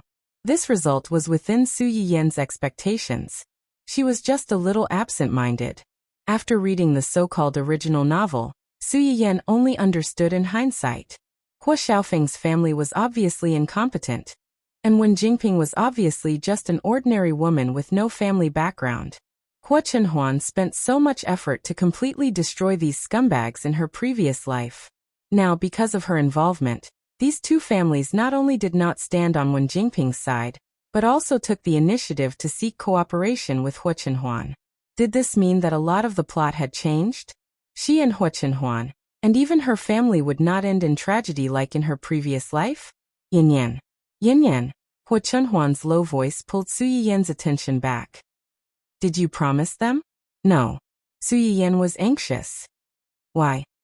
What if Wen Jingping took advantage of such a good opportunity and took it back? I don't want to ask you to do something you don't like. Su Yiyan was stunned and immediately laughed. But I've already promised Ning Chirue that I would help his brother. Aren't you missing out on a great opportunity? Hua Chunhuan was not surprised by this result. His yin-yan was so kind. If someone sincerely asked for help, he would certainly help. Your promise means that you are willing to do this, and you will be happy because of it. For me, this is the most important thing. Su Yiyan. Oh my God! Where did this guy learn to say so many sweet nothings? She couldn't take it anymore. Su Yiyan, who was a little dizzy from the sugar-coated words, could not hold on to her bottom line. When the driver in front was not paying attention, she leaned over and kissed Hua Chunhuan. Forget it. If they are sincere about cooperating with your company. Before Su Yiyan could finish, she was interrupted by Hua Chunhuan. Our company. Okay. If they were sincere about cooperating with our company, they would have come to us even without this incident. On the other hand, if they cooperated with other purposes, they would gather when the benefits were plentiful and disperse when the benefits were exhausted. When the time came, they would leave. The most frightening thing was that they would come back and stab you with a knife. That would be the real deal. Even if there really came a day where the plot, which had already deviated from its original track, returned to its original position, this group of people had not been able to defeat Hu Chenhuan in her previous life. This time, with her around, she would not let them succeed so easily. When the two of them returned home from the Ning residence, it was already dark.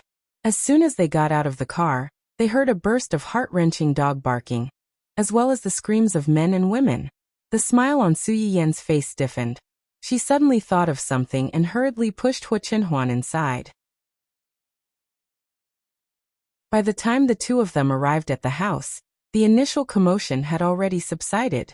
A group of people stood in an empty space in the hall, looking at something. Su Yiyan could vaguely see Roly-Poly's cold metal shell through the gaps in the crowd. Her heart could not help but tremble slightly. She asked in a low voice, "What happened?"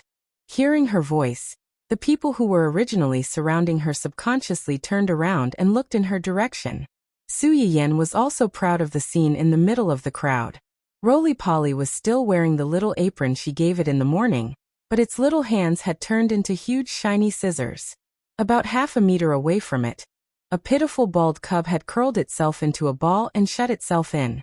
On the floor beside it, there were many brown and white, its fur.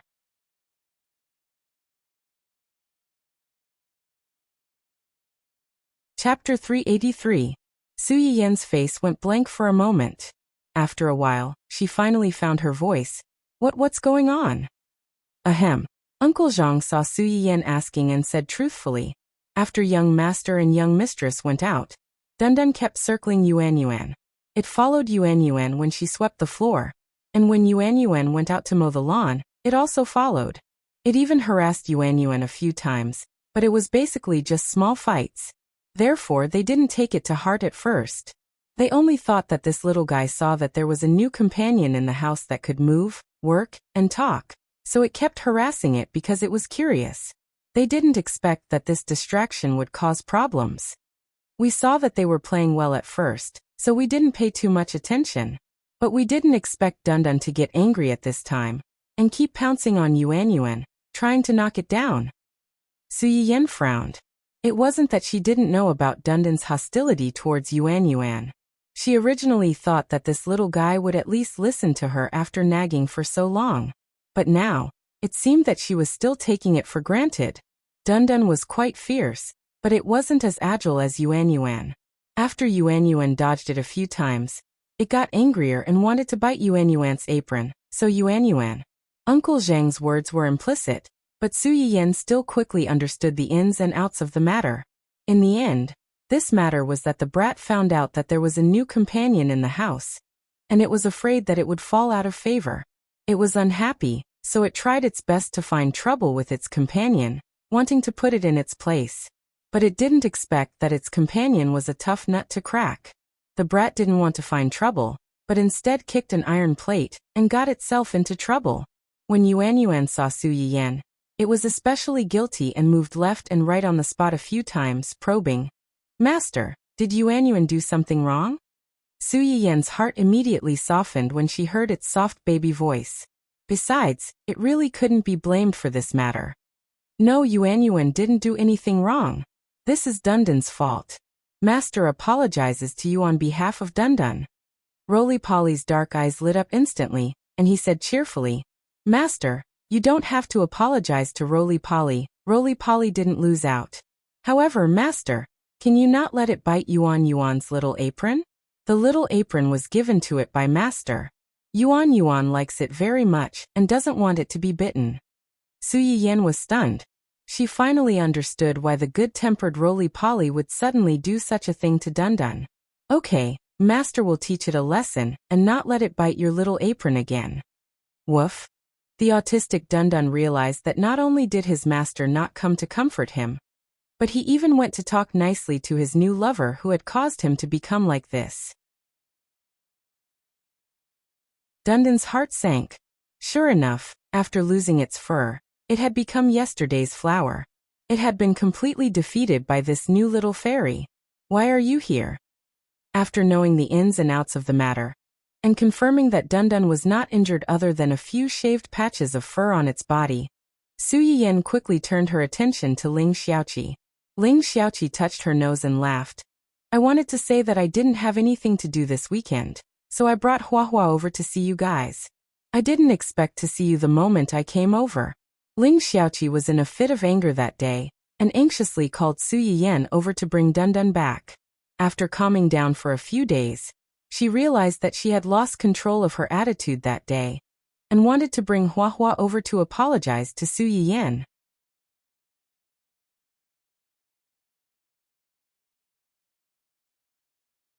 Chapter 384. As she did not inform Su Yiyan in advance that she was coming, the two of them only found out that Su Yiyan and Hua Chenhuan had gone out together when they arrived at the family Hua. In the end, before she could apologize, she saw a big show. This little robot belongs to your family? It's so cute. Its voice is so soft, just like a child's. It was just sent here this morning. It's called Yuan Yuan. Yuan Yuan, say hi to her. Su Yiyan had just spoken when Yuan Yuan stepped forward to greet Ling Xiaoqi. Hello beautiful big sister. I'm the robot Yuan Yuan. I'm very sorry for letting you see this scene.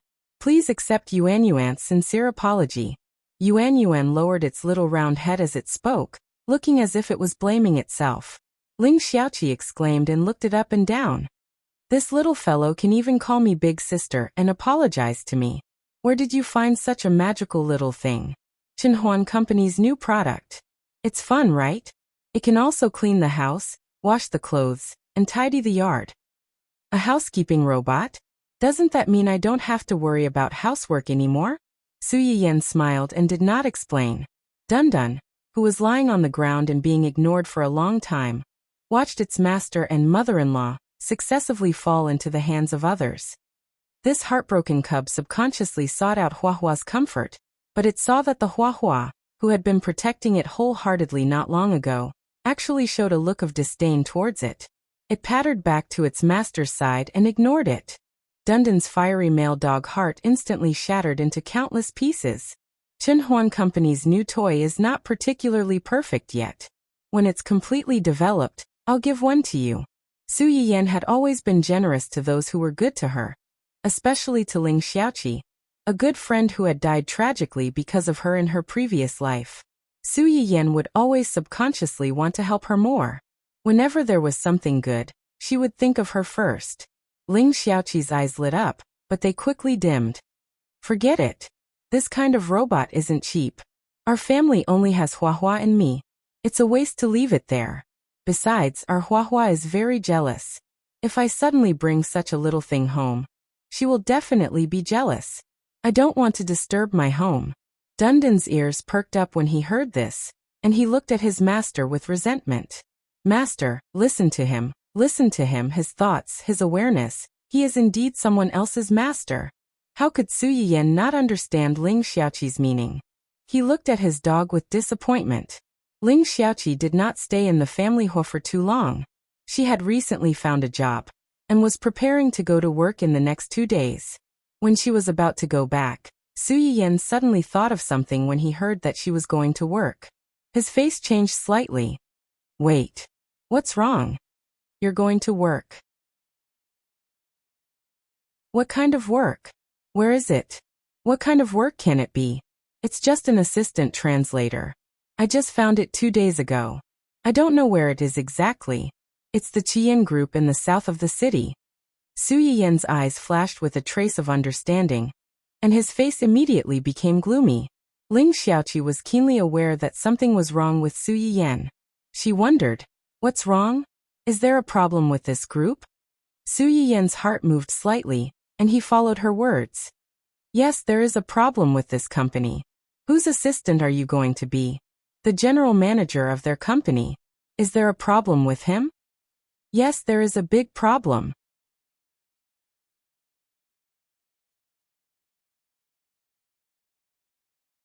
Chapter 385. Ling Xiaoqi was immediately frightened by Su Yiyan. What's the problem? The general manager of this group is the nephew of the boss. He is in his early 30s and has been married for a long time. He has 2 children, but he likes to cheat on women outside. I heard that several of his previous assistants resigned because they couldn't stand his sexual harassment. Ling Xiaoqi was shocked. Really? Of course it's true. Why would I lie to you? Su Yiyan said affirmatively, but a trace of coldness flashed in his eyes. Ling Xiaoqi didn't notice this, but Hua Chenhuan, who had been silently accompanying Su Yiyan, saw it all and frowned slightly. Ling Xiaoqi had always trusted Su Yiyan. She had left City A for a period of time, and she didn't have the family background of Su Yiyan. It was not surprising that she didn't know these rumors. Then I'll go back and quit this job and find another one. Su Yiyan expected Ling Xiaoqi's reaction. Because of her mother's matter, she was most disgusted with this kind of scumbag who had a wife at home and a wife outside. Not to mention that this scumbag liked to cheat on women around him. What are you looking for? Our company just changed a lot of people not long ago and kicked out a group of people. Now we are in a state of shortage. You didn't say that you were looking for a job before. Isn't it better to directly enter my company and be a department manager in charge of external business? Ling Xiaoqi was stunned and whispered, "This is not good. You have just taken over the company, and you have already stuffed people into the company. What's not good about it?" Su Yiyan looked at his friend with a faint smile. "Do you have any misunderstanding about my position in the company? Or about your own ability? Don't you have confidence in your own ability?" "Of course I have confidence in myself, but..." Before Ling Xiaoqi could finish her words, she was interrupted by Su Yiyan. "That's enough. I know your ability very well. It would be our company's loss if we let you go. It's settled then. I'll get HR to contact you later. Come to work on time next week." Then, without giving Ling Xiaoqi a chance to refute, he directly pushed her out of the door. Ling Xiaoqi, who was standing at the door with Hua in her arms, was dumbfounded. After sending off Ling Xiaoqi, Su Yiyan turned around and met his dog's aggrieved gaze. She recalled that when Ling Xiaoqi was about to leave just now, this guy repeated his old tricks and tried to cozy up to her, wanting to go home with her. Su Yiyan was so angry that she almost laughed.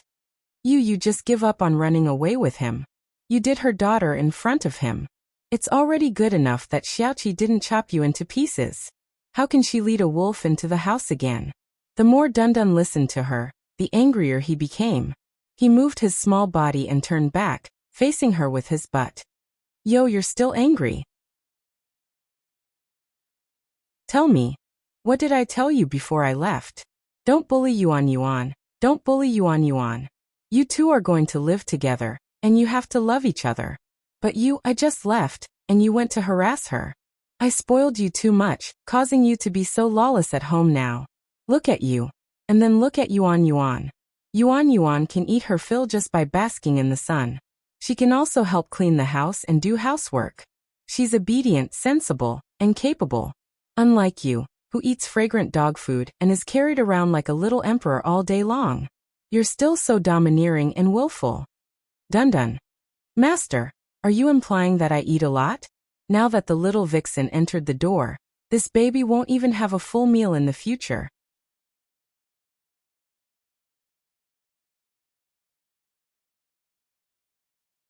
Chapter 386.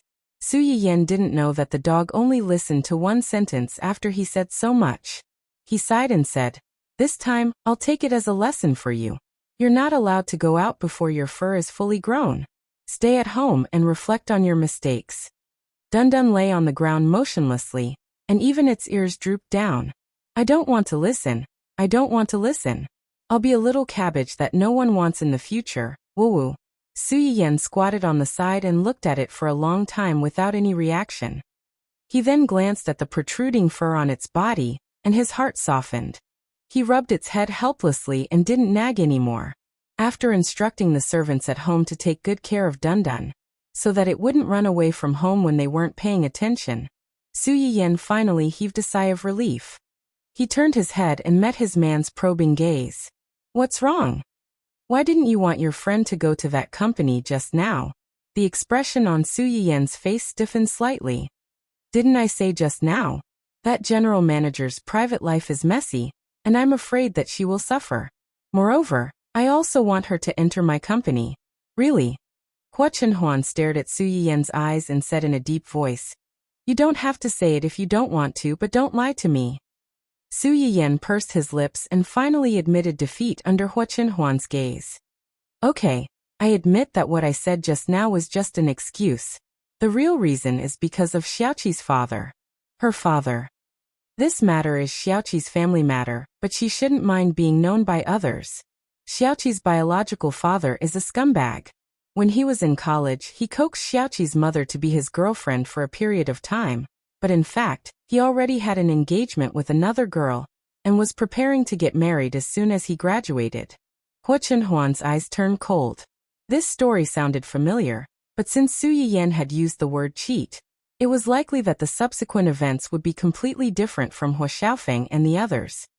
Xiaoqi's mother found out about this by chance. At that time, she was already pregnant with Xiaoqi. In a fit of anger, she cut off all contact with Xiaoqi's biological father and ran away with Xiaoqi. So, what you're saying is related to her father? Xiaoqi's biological father has some friendship with the chairman of Qi Yen Group that she just mentioned. I'm afraid that after she enters that company, she might meet someone she shouldn't meet and be pestered. It was also because she had been so busy recently that she had forgotten about this matter, and almost caused Ling Xiaoqi to fall into the fire pit again. Actually, what I said to Xiaoqi just now isn't all fake. At least, that general manager isn't a good person. Su Yiyan also only found out about this matter after Ling Xiaoqi returned to her scumbag father's house. This general manager of Qi Yen Group was indeed a fickle scumbag who couldn't control his lower body. It was just that his father-in-law happened to be a director of that company. Although he liked to play, he didn't dare to let his father-in-law know about his disgraceful affairs outside. At least, he didn't dare to make a fuss about this matter in the company and make his father-in-law lose face. Therefore, before Ling Xiaoqi, he didn't make a move on the female employees in the company. But after Ling Xiaoqi became his assistant, this general manager didn't know whether it was because he saw that Ling Xiaoqi was beautiful or because he had hinted to Ling Xiaoqi several times, but Ling Xiaoqi was indifferent. Instead, it aroused his desire to conquer her. He actually brazenly asked Ling Xiaoqi for a hidden rule. He even tried to force himself on her after Ling Xiaoqi refused.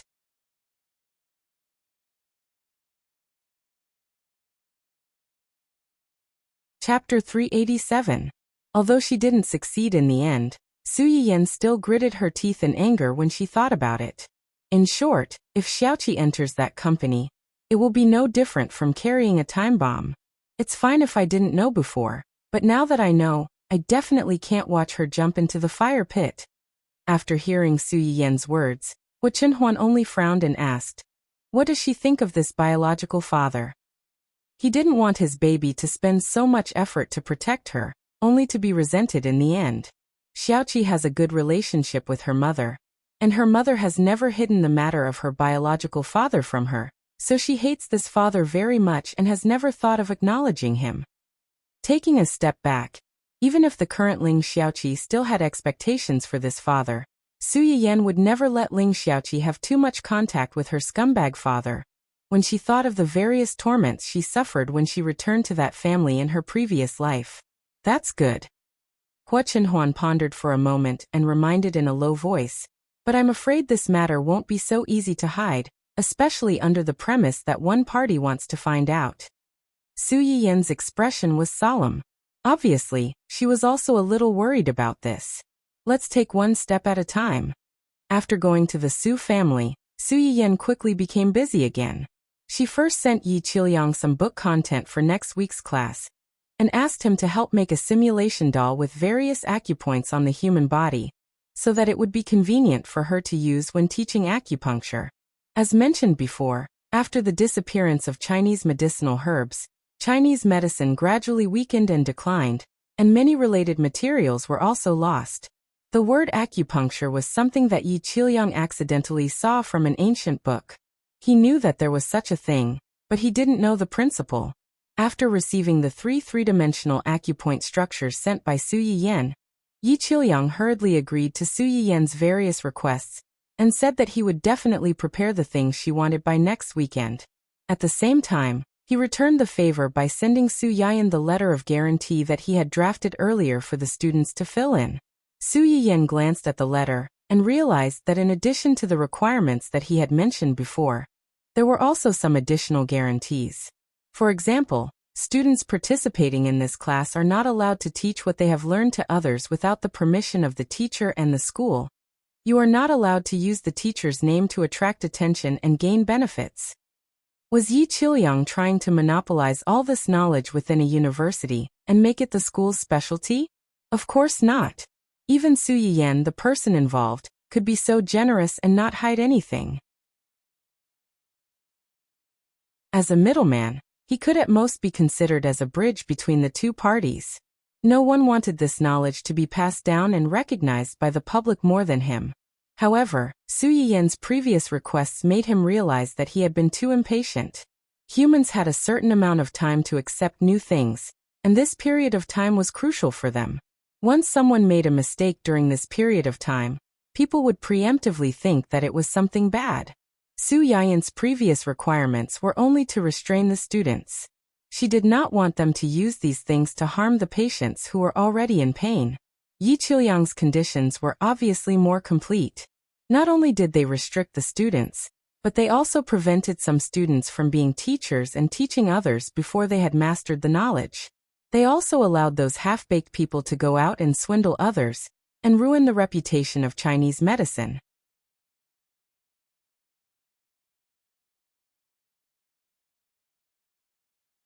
Chapter 388.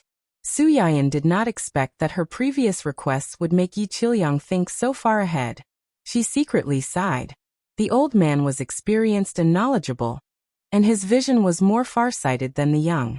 Su Yiyan certainly had no reason to refuse such terms that were beneficial to her. She immediately asked Yi Qiuliang to implement these guarantees as soon as possible. Yi Qiuliang helped to look after the school's affairs. Luo Weibing also successfully signed a 10-year contract with Dongqing City before the end of the month. The company's newcomers also worked hard to get the resources. After the big change, the company gradually got on the right track. Everything was so smooth. But what made Su Yiyan most happy was that Hu Chunhuan's legs finally had a qualitative change, after more than a month of unremitting efforts. Can you feel it if I pinch it like this? Su Yiyan's hand pinched his knee. Yes. How about here? Her hand began to move down. Yes. How about this? Su Yiyan suppressed her excitement. Instead of pinching, she touched. Before Hu Chunhuan could answer, his hand was grabbed by Hu Jinniao. If you continue to touch like this, I can't guarantee that nothing will happen. What?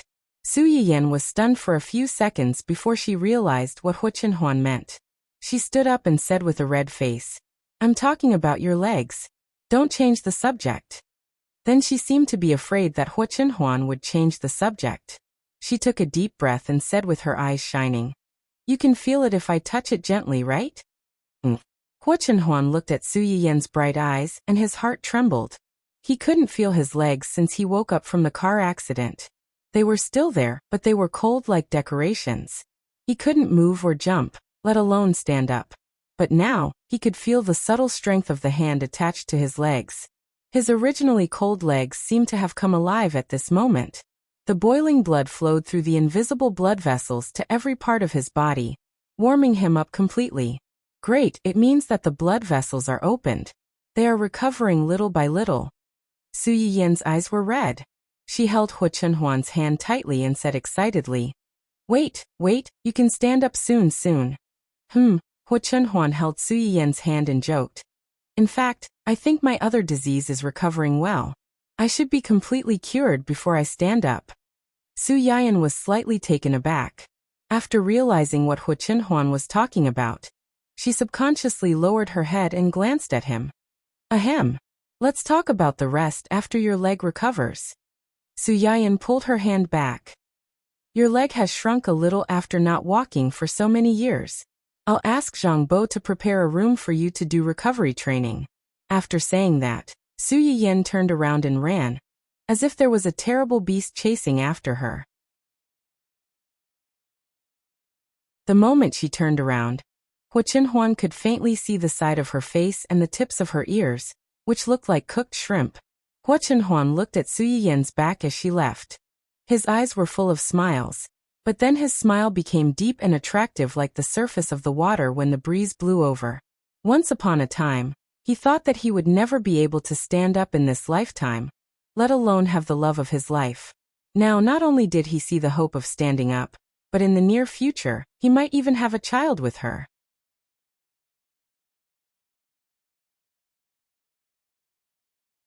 Chapter 389. Downstairs, Uncle Zhang was watching with great interest as Yuan manipulated the two familiar scissors and skillfully trimmed the flowers and plants in the yard. Upon hearing Su Yiyan's request, the old man, who had been in the family Hua for most of his life, was stunned for a moment. You mean? Sure. Su Yiyan made a shushing gesture at Uncle Zhang. I hope that not too many people know about this before the dust settles. Chenhuan is not suitable to be disturbed now. Uncle Zhang immediately understood the meaning behind Su Yiyan's words and confirmed his thoughts. His eyes reddened, and his whole body trembled uncontrollably. He knew that his young madam had been secretly treating his young master's legs during this period of time. Every morning, he would wake up early and personally go to their room to pack the dregs of the medicinal herbs and dispose of them. These were all used by them to bathe or soak their feet the night before. Before this, Uncle Zhang was skeptical of Su Yiyan's actions, or rather, he did not think highly of them. However, since the young couple had the intention and the young master was willing to cooperate, he could not say anything and just treated it as a couple's love affair. Unexpectedly, Okay. I'll do it now. I'll do it secretly. Su Yiyan saw that he was so cooperative and was slightly relieved. Although the servants in this house were basically old people who had been here for a few years, most of them were not particularly close to Hu Qinhuan. Only the old housekeeper had watched Hu Qinhuan grow up, so Su Yiyan only trusted him. The improvement of Hu Qinhuan's legs made Su Yiyan feel very good for the next few days.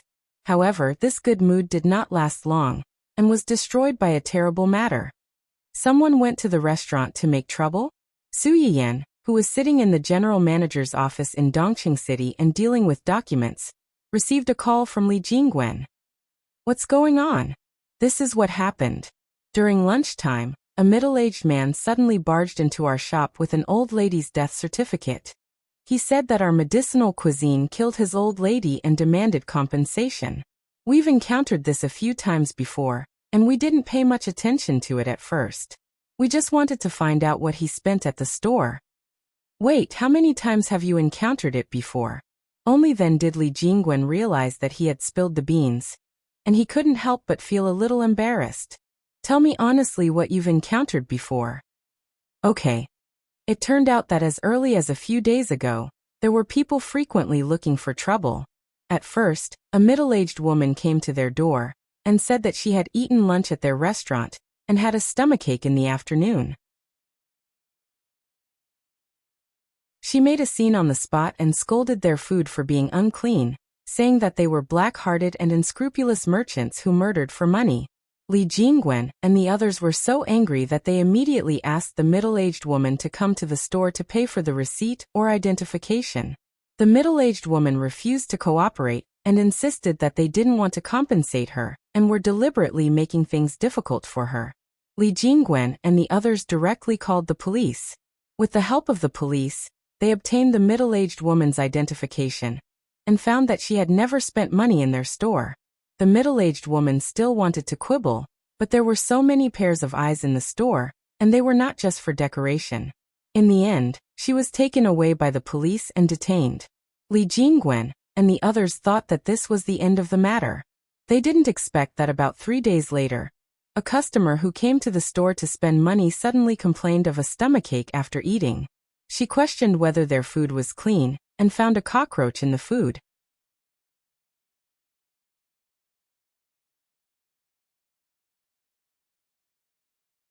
Chapter 390. Li Jingwen and the others realized that something was wrong at that time and reacted quickly. In front of all the customers, they pulled out more than a dozen surveillance cameras in the restaurant and zoomed in on how the man had secretly hidden the cockroach in the food. When the man saw that the matter had been exposed, he took advantage of the crowd's heated discussion to push them away and escape in a sorry state. It was the first time Su Yiyan heard about this, and her face became more and more ugly. Why didn't you tell me this before? Li Jingwen also felt very guilty. At that time, they also wanted to tell Su Yiyan about this matter. But when they thought about how busy Su Yiyan was, and that they had smoothly resolved these two matters without causing any trouble, if someone really wanted to mess with them, they should know when to stop after being thwarted twice in a row and temporarily stop. Who would have thought that on the second day, something like this would happen again? Su Yiyan also knew that now was not the time to pursue this matter. She said coldly, "Let's not talk about the previous matter first. Tell me about today's matter in detail. What happened after that man said that our medicinal cuisine killed his family's old lady?" Su Yiyan said as she walked out. "After that, we wanted to pull out his consumption records to see if he deliberately came to blackmail us like the woman before. In the end, before we had time to check, people from the relevant departments arrived." Relevant departments? What are they doing here? They said that they received a report from a customer and came to our restaurant to check the safety of our food. Su Yiyan narrowed her eyes.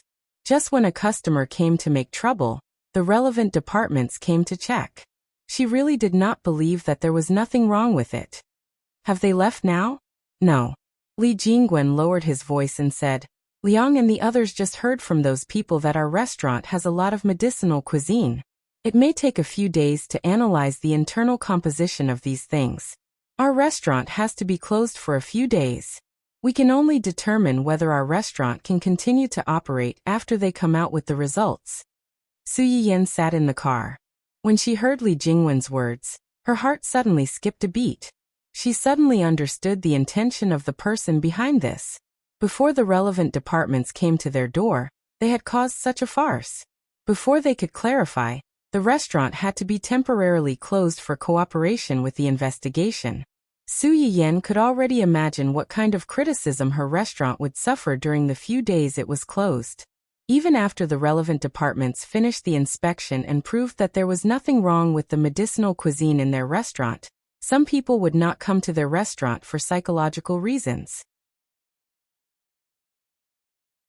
Su Yiyan did not care about the loss of those customers, but this did not mean that she could tolerate others' blatant scheming and humiliating and slandering her restaurant.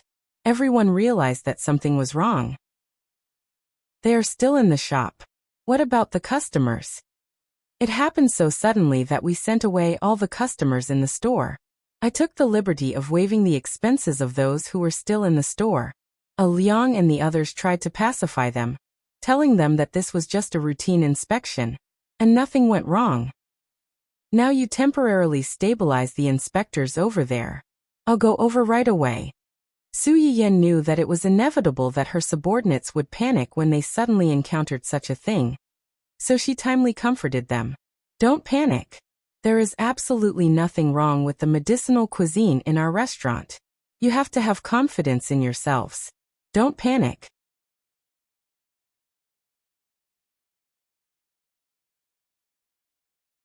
Chapter 391. When Li Jingwen heard Su Yiyan's words, he felt relieved and hurriedly said, "Okay, I understand.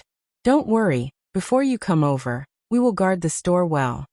After Su Yiyan hung up the phone, she still felt uneasy.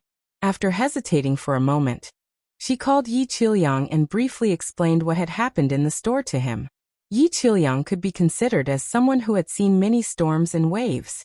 Just from Su Yiyan's words, he could tell that something was fishy. He could also roughly guess the purpose of Su Yiyan's call. He immediately said, "This matter is a little strange. How about this? I'll ask my student to contact his old friend in the inspection department and ask him to take some time to go to your place. With him around, those inspectors won't dare to act recklessly. Then I'll have to trouble Professor Yi." After finding external help, Su Yiyan subconsciously searched for the news. Sure enough, she saw that the red article at the top was talking about her store. Gossip Network's popular streamer's food has killed someone. The relevant departments have come to inspect. Popular food streamer's food is suspected to have been spiked with illegal drugs. Now closed for inspection. Because this news website had already exploded, there were all kinds of comments. Although there were some die-hard fans who supported her, there were more keyboard warriors who wanted to see the world in chaos. There were also passers-by who were misled by the news and directly stood against Su Yiyan. Of course, there were also some streamers who were jealous of her but couldn't do anything to her. Similar to, I really don't know how she became popular. Her food is terrible, but there are still people who support her, hypebiz. Every day, they find people to spend money in the live broadcast room to hype her up. Do they really think everyone is a fool? If I knew this would happen, I would have deserved it. And so on. There were countless comments that were jealous of the rich. Even the fact that she didn't show her face was once again used to ridicule her. Some people even directly pointed out that she was an old woman in her 40s. She was old enough to be a mother or even a grandmother to the audience, but there was still a group of people who supported her. It was really disgusting. Looking at these sharp and unpleasant personal attacks, Su Yiyan was lying if she said that she wasn't angry. However, she also understood that someone must have been behind the incident that had just occurred in her shop, and there had been a report about it immediately on the internet. Furthermore, it was so detailed. There was a high chance that someone was manipulating these comments behind the scenes. Su Yiyan suppressed the anger in her heart and rationally chose to ask her man for help. As soon as the call connected, Wu Chunhuan's voice came through first. Yin, where are you now? I'm on my way to the restaurant. The restaurant? I know. Do you want to go there now? Wu Chunhuan interrupted Su Yiyan and frowned. Don't go there yet. But, I've already sent Yanbai to deal with it. Tell your employees that Yanbai is the store manager. Su Yiyan's pupils shrank. She couldn't react for a moment. Yanbai is the store manager? Why? You should have noticed that this wasn't a coincidence. The other party clearly came prepared. If you go there rashly, it's hard to guarantee that he won't use this as a pretext to make a fuss. With Wu Chunhuan's reminder, Su Yiyan's brain finally came around.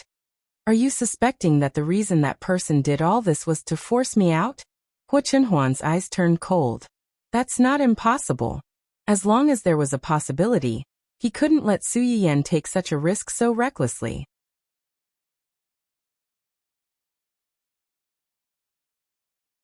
Chapter 392.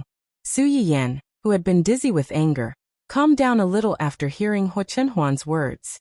But why would they do that? You haven't shown your face before. Maybe they're curious. Or maybe they want to know your identity so they can deal with you better. No matter what, don't go there. Leave it to Yanbai. He knows what to do. Although Su Yiyan wasn't worried about the situation in the store, she understood that Wu Chunhuan wouldn't hurt her. She responded in a low voice. By the way, I'm worried that there's something wrong with the people doing the testing, so I asked Professor Yi to invite the relevant personnel to help. Remember to tell Yanbai so that there won't be any mistakes. Okay. In addition to this, those internet celebrities who are spreading rumors online have probably been bribed as well. I want you to help me find out who's behind this. Su Yiyan didn't forget the great achievement of her Mr. Room manager, who had blocked tens of thousands of internet trolls overnight. I'm already investigating. Wu Chunhuan thought of the comments attacking Su Yiyan on the internet, and her face suddenly became gloomy. I'll tell you when the results are out. After chatting with Wu Chunhuan for a while, Su Yiyan completely calmed down. She called Li Jingwen again, and told him that Zhu Yanbai was going there. She also sent him a photo of Zhu Yanbai that she got from Wu Chunhuan, so that he wouldn't be unable to recognize him when he saw him later. In addition, she also asked Li Jingwen to broadcast the situation live to her. If something really happened, she would be able to keep some material. Zhu Yanbai's location was very close to the restaurant.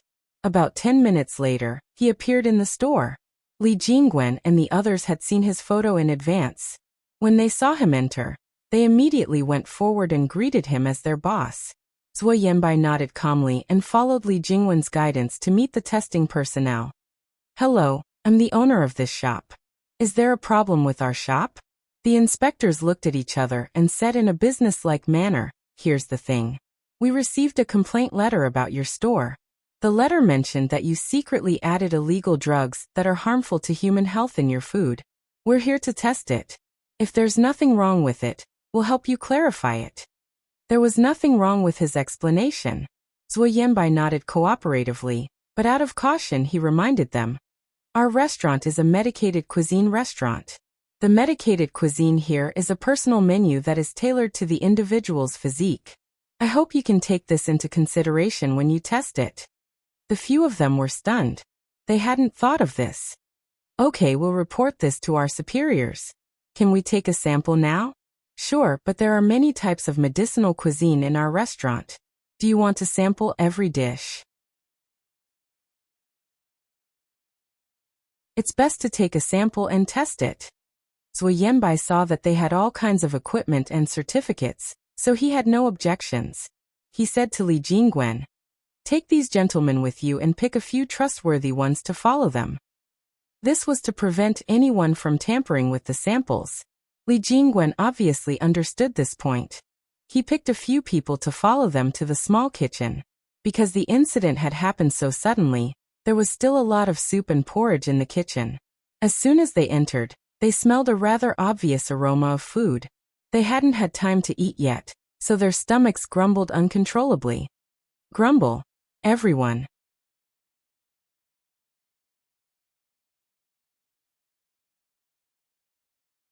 Chapter 393.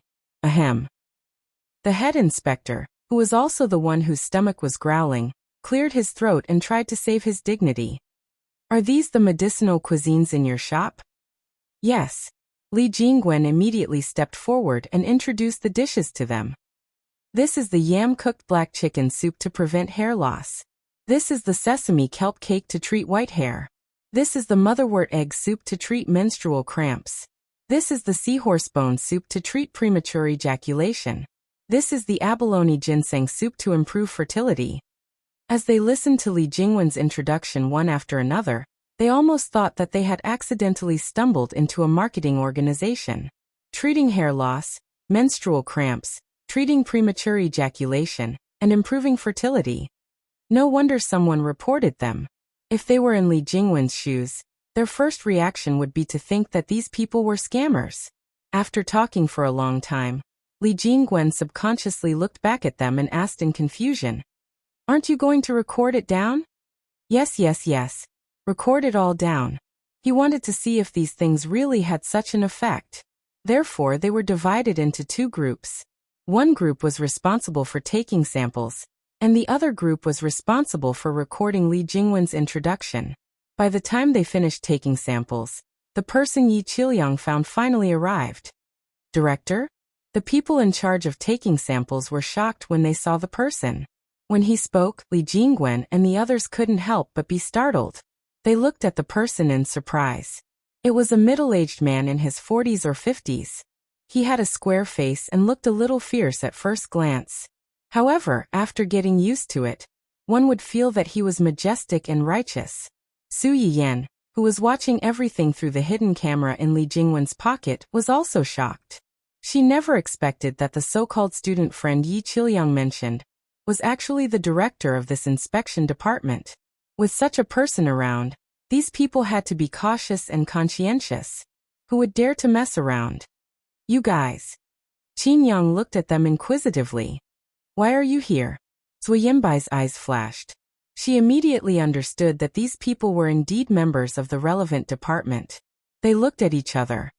We received a report, and are here to check the hygiene and safety of this shop. Qin Yang frowned and didn't say anything, but Zhuo Yanbai said at the right time. We do add some Chinese herbs to the medicinal cuisine in our restaurant, but these herbs are not only harmless to the human body, but also can help the customers recuperate. I hope that everyone will be able to tell the truth after the test and prove our innocence. Zhuo Yanbai's words had already expressed the attitude of their restaurant. They didn't ask for favoritism, but sought truth from facts. They were innocent and had never done anything to harm their customers for the sake of profit. The serious expression on Qin Yang's face eased a little. He nodded and promised, "Of course. If the test results show that there is no problem, We will definitely help you clarify. Then I'll have to trouble you all. Qin Yang came in a hurry and left in a hurry. He left with the few inspectors. The people in the shop watched them leave. They were relieved but also a little disappointed. Their restaurant had been made a scapegoat for no reason. Not only were they forced to close down, but their lunch was also almost done. Now it was all wasted. Zui Yanbai obviously thought of this as well. Her eyes lit up as she stared at the row of tonics that were said to prevent hair loss and hair growth.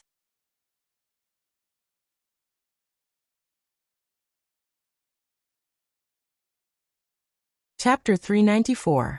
Well, Zui Yanbai was a business elite who wore a suit and leather shoes all year round, so it was a little difficult for him to speak.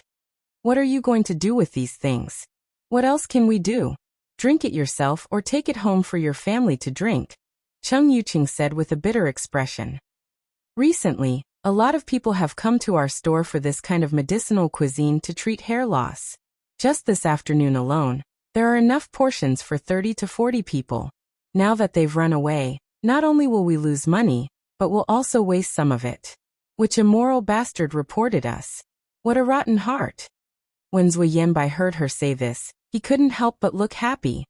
Since it's a waste to keep it, please calculate the price of these soups. I want to take them all back. All of them. As soon as Zui Yanbai's words came out, everyone in the room focused their attention on him. Even Su Yiyan, who was behind the camera, was shocked. She thought that he had received instructions from Hua Qinhuan and was worried about the loss of the store, so he wanted to help make up for it. She hurriedly called Li Jingwen and asked him to pass the phone to Zui Yanbai. Yanbai, thank you for coming over to help today. You don't have to worry about the mess in the store. They'll take care of it. When Zui Yanbai heard Su Yiyan's words, he immediately became anxious. No. Since I'm here, I won't do anything about it. But that's too much trouble for you. Besides, you can't eat so much by yourself. Giving it to relatives or friends may not be the right thing to do. In the end, it'll still be a waste. It won't be a waste. Zui Yanbai's voice suddenly rose.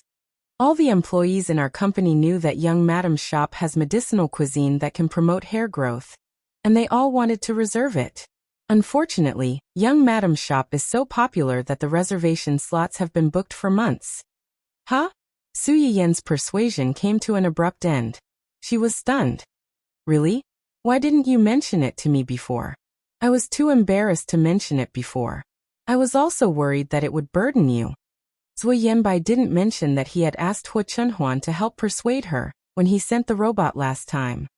But today is an exception. It's a waste for you to keep it. Why don't you let me buy it and bring it back to them? Believe me, they're definitely willing to help young madam solve these things. Su Yiyan was speechless. Don't think that I can't hear the excitement hidden under your righteousness. Although I know that you like the medicinal cuisine in my shop, and I believe that these things are safe and useful, I still don't know what to say. But my shop has just been investigated, and you're so happy that I can't help but suspect that you're gloating. Zui Yanbai was indeed taking pleasure in other people's misfortune. In his opinion, his company definitely had the ability to take care of all the medicinal cuisine in this room. Even if some people might not have the right symptoms, there were still Gu Xiaoyang and Yu Zian's employees. He believed that these people were just like the people in his company. They were very happy to help their young madam solve her problems. Although the relevant departments had closed down their shop and chased away the customers, they had collectively picked up a loophole. How could he not be happy? The corners of Su Yiyan's mouth twitched slightly. She said helplessly, "All right. In that case, call them and confirm it with them first. The medicinal cuisine in my shop must be suitable for the symptoms. You can't mess around. If it's not enough, I'll ask Yishuan and the others to prepare some for you. There's no need for money. Just treat it as a reward for the company's employees. Also, thank them for helping me and Qinhuan."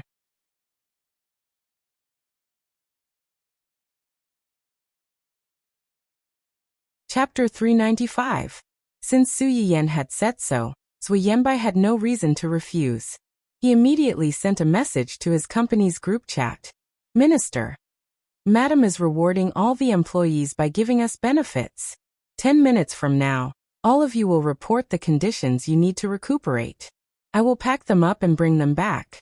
First come, first served. No waiting for you. As soon as this notice was sent out, it immediately caused a commotion in the group chat. Bitterly working dog number 1. Are you serious? Minister. Of course. I'm in Madam's shop right now. 30 seconds have passed. Time is limited. Seize the opportunity. When everyone received an affirmative answer, they didn't care that it was still working hours. They all cheered. What? Madam's shop had just been closed down, and there might be problems with the things she sold? Their company's benefits were the best they had ever seen in their lives. Their boss had no reason to cheat his own employees. Moreover, as long as the food could make them grow hair, they would eat it even if it was poison. Bitterly working dog number 1. Greasy Baldy reporting. Bitterly working dog number 2. Greasy Baldy +1. Bitterly working dog number 3. Greasy Baldy +2. Bitterly working dog number 20. Greasy Baldy +19. Bitterly working dog number 21. Dry Baldy is here. Bitterly working dog number 22. Dry Baldy +1. Zuyenbai. Looking at the orderly summary of their numbers, it was obvious that they were die-hard viewers who had watched Madam's live broadcast. It was a rare opportunity, and no one wanted to miss it. After the Baldy at the front reported their numbers, employees with related needs such as little white hair and dysmenorrhea joined in one after another. Occasionally, there were 1 or 2 employees with conditions that were difficult to talk about. Although they didn't report their numbers in the group chat, they still sent him a private message through a small window. 10 minutes later, Zuyenbai reported the numbers. Not only did they sell out the almost ready stock in the shop, but they also had to add a few more orders. It was obvious that the employees were hungry. The employees in the shop. Su Yiyan. Fine. After solving the mess in the store, Su Yiyan asked Li Jingguan and the others to go back and wait for news. It just so happened that the shop was always full during this period of time. They had worked hard, so they could take advantage of this opportunity to rest for 2 more days. They were resting, but the other group of people had to work overtime to investigate the mastermind behind all this. The people in Zuyenbai were fine. They brought back the medicinal cuisine that was hard to buy even with 1,000 taels of gold, and sent their condolences. Everyone seemed to have been injected with chicken blood, and were full of energy. Compared to him, Gu Xiaoyang and Yu Zian were in a miserable state. They had been busy for a long time and had lost countless brain cells, but they didn't even have a hot meal. Although the 3 of them belonged to 3 different companies, because of their good relationship, their social circles were almost the same. Friends were like that, and so were employees. As a result, the employees of the 2 companies who were also working overtime watched their colleagues from Zuyenbai company happily post a bunch of medicinal cuisine pictures and add captions. After a busy day, all my tiredness turned into satisfaction and joy the moment I drank the medicinal cuisine condolence soup sent by the boss's wife. I love the company, I love the boss, I love the boss's wife. Moi. The employees of the 2 companies who were tragically left alone felt like their little hearts had been poked into hedgehogs, and they were bleeding profusely. Moi my ass. It was bad enough that they secretly ate the good stuff, but they even posted it and showed it off. They were simply too much.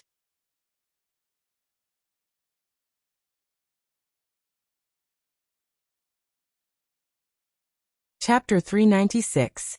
Feeling that they had been treated unfairly, the majority of employees decisively brought this matter to the person in charge of their company. Why do they get to work overtime but we don't? Why do they get to eat boss's wife's medicinal cuisine, but we don't? Why do they get to show off to their friends but we don't? Why? Gu Xiaoyang and Yu Zian also wanted to ask why.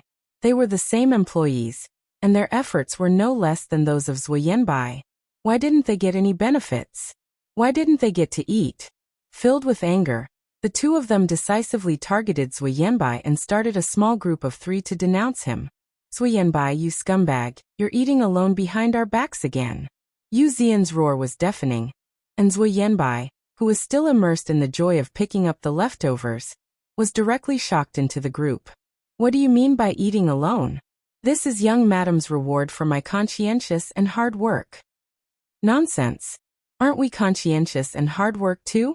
Don't find excuses for eating alone. You're a villain. Yes, don't find excuses. Don't think that I don't know that you also brought food back for your employees. After being brothers for so many years, I only found out today that we can't even compare to your employees. I was wrong about you. Zuyenbai. Was it worth it just for 2 mouthfuls of food? His tone made him sound like a heartless scumbag. What did he do to him? Yu Zian. Bastard. Gu Xiaoyang. Scumbag. Yu Zian. Traitor. Gu Xiaoyang. Bitch. Yu Zian. Heartless man. Gu Xiaoyang. Chen Shimi. Yu Zian. Zhou Bapi. Gu Xiaoyang. Trash. Zuyenbai. You two drama queens, can you not act so much? After the two of them bombarded the heartless scumbag in the group, they still felt depressed and decisively ran to Hu Chenhuan's side to tell on him. At the same time, they expressed that young madam's favoritism would hurt their brothers' and sisters' hearts. They strongly requested that everyone be treated equally, and that what Zuyenbai had, they should have as well. Hu Chenhuan was also a little confused when he received their complaints. He happened to see Su Yayan walking in from outside and asked blankly, "You asked Yanbai to take away all the medicinal cuisine in your shop?" Su Yayan was taken aback. That's right. When the inspection staff came, all the customers in the shop were dismissed. It would be a waste to keep the leftover soup stewing on the fire, so I asked him to take it back to reward the staff. Could it be that when these things were taken out, they were seen by someone and reported again? The corner of Hu Chenhuan's mouth twitched. After Yanbai took those things back, some employees took pictures and videos and posted them on the internet. The people at Quilt Banquet and Xiaoyang saw them. And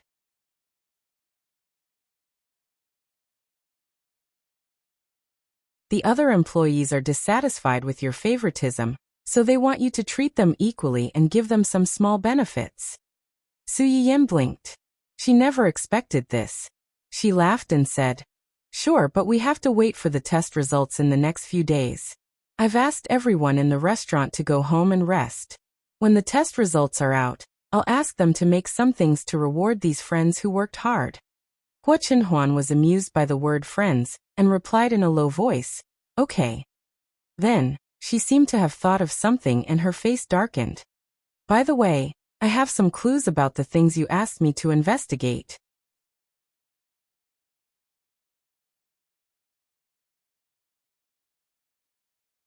Chapter 397. So fast. Su Yiyan's face was full of surprise. She thought it would take at least 3 or 4 days to find the mastermind behind the scenes. It's not that fast. These people have been causing trouble for you for a few days in a row. There are loopholes everywhere, so it's easy to find out. Moreover, this matter seems to be a big deal, but it's not particularly clever. Su Yiyan thought about it and agreed.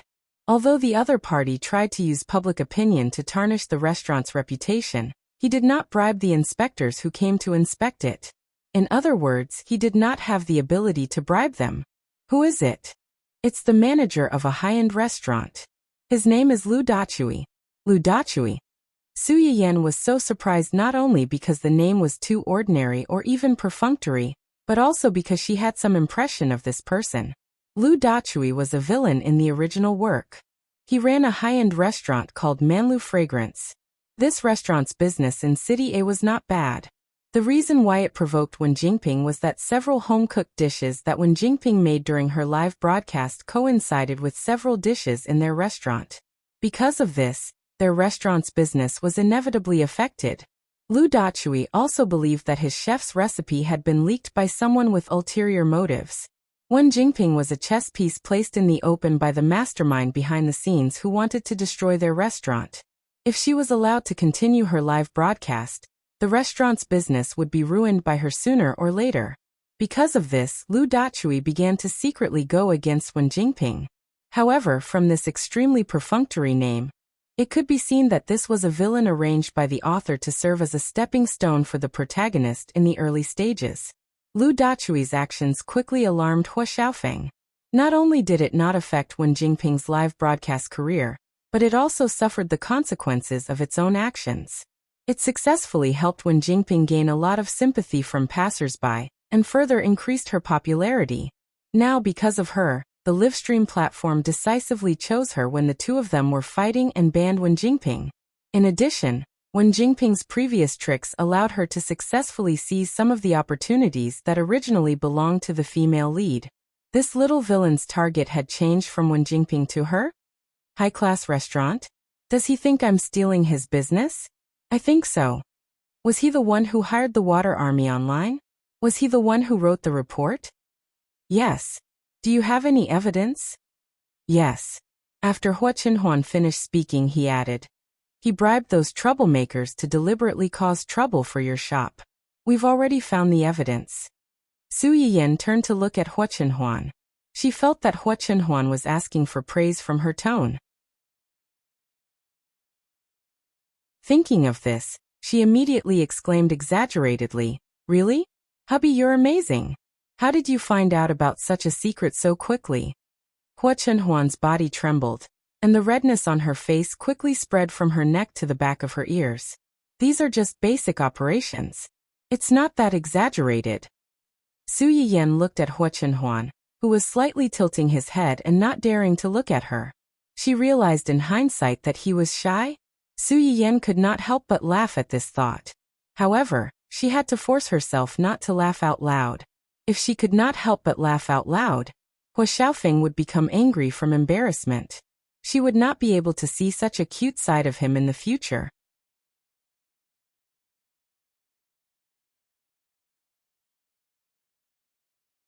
Chapter 398.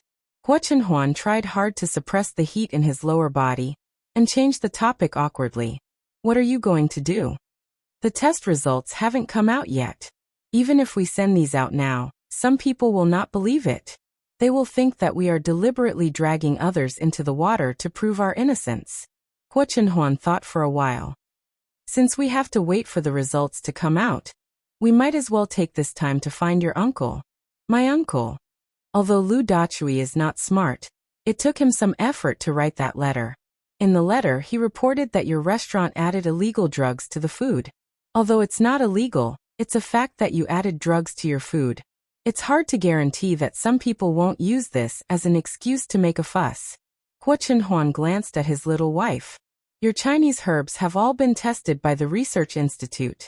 They know better than anyone how effective they are. Su Yiyan suddenly understood. Their restaurant's explanation might not be enough, but if they added the research institute's proof, it could indeed shut most people's mouths. As for why they chose her uncle to help them, it was because of her grandfather after all. Old Master Cheng and his wife were the backbone of the research institute. Many of the people in charge of the research institute were his juniors. As their son, although Cheng Juanhao did not choose the same path as his parents in the end, most of the people in charge of the research institute were his childhood playmates. It wasn't difficult to ask them to hurry up and sort out the medicinal effects of the Chinese herbs used in his shop. They could even take this opportunity to help the public popularize these Chinese herbs that had already been included in the research topic and were working hard to cultivate in order to benefit the public in the future. It could be regarded as a mutual benefit, killing two birds with one stone. You are so thoughtful. As the second largest investor of this restaurant, my uncle is obliged to do his part now that the restaurant is in trouble. I'll call him now. Su Yiyan said and was about to go to Cheng Juanhao for help. Halfway through, she suddenly turned back, hugged Hua Qinhuan and kissed him.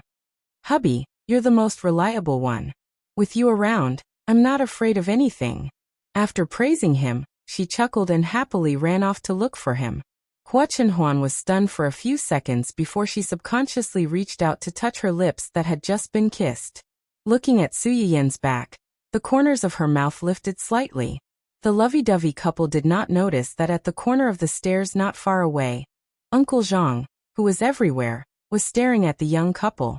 He had a gratified smile on his face, as if his own pig had finally learned how to eat cabbage. The relationship between the young master and the young madam was really good. She believed that there would be good news soon. Hopefully, little young master would be able to stand up by then. Then she would be able to bring little young master out to play. Although Uncle Zhang still had a smile on his face, his eyes couldn't help but turn red at the thought of that scene. Cheng Juanhao had only invested a little in Su Yiyan's store, and did not care much about the store. However, this matter had suddenly blown up, and he quickly caught wind of it and found out about it. When Su Yiyan contacted him, he was also about to contact her. After hearing the whole story, he agreed almost immediately to Su Yiyan's request for help. As soon as he hung up, he immediately contacted his friends in the research institute and asked them to help find the experts in charge of the Chinese herbs research and clarify the matter.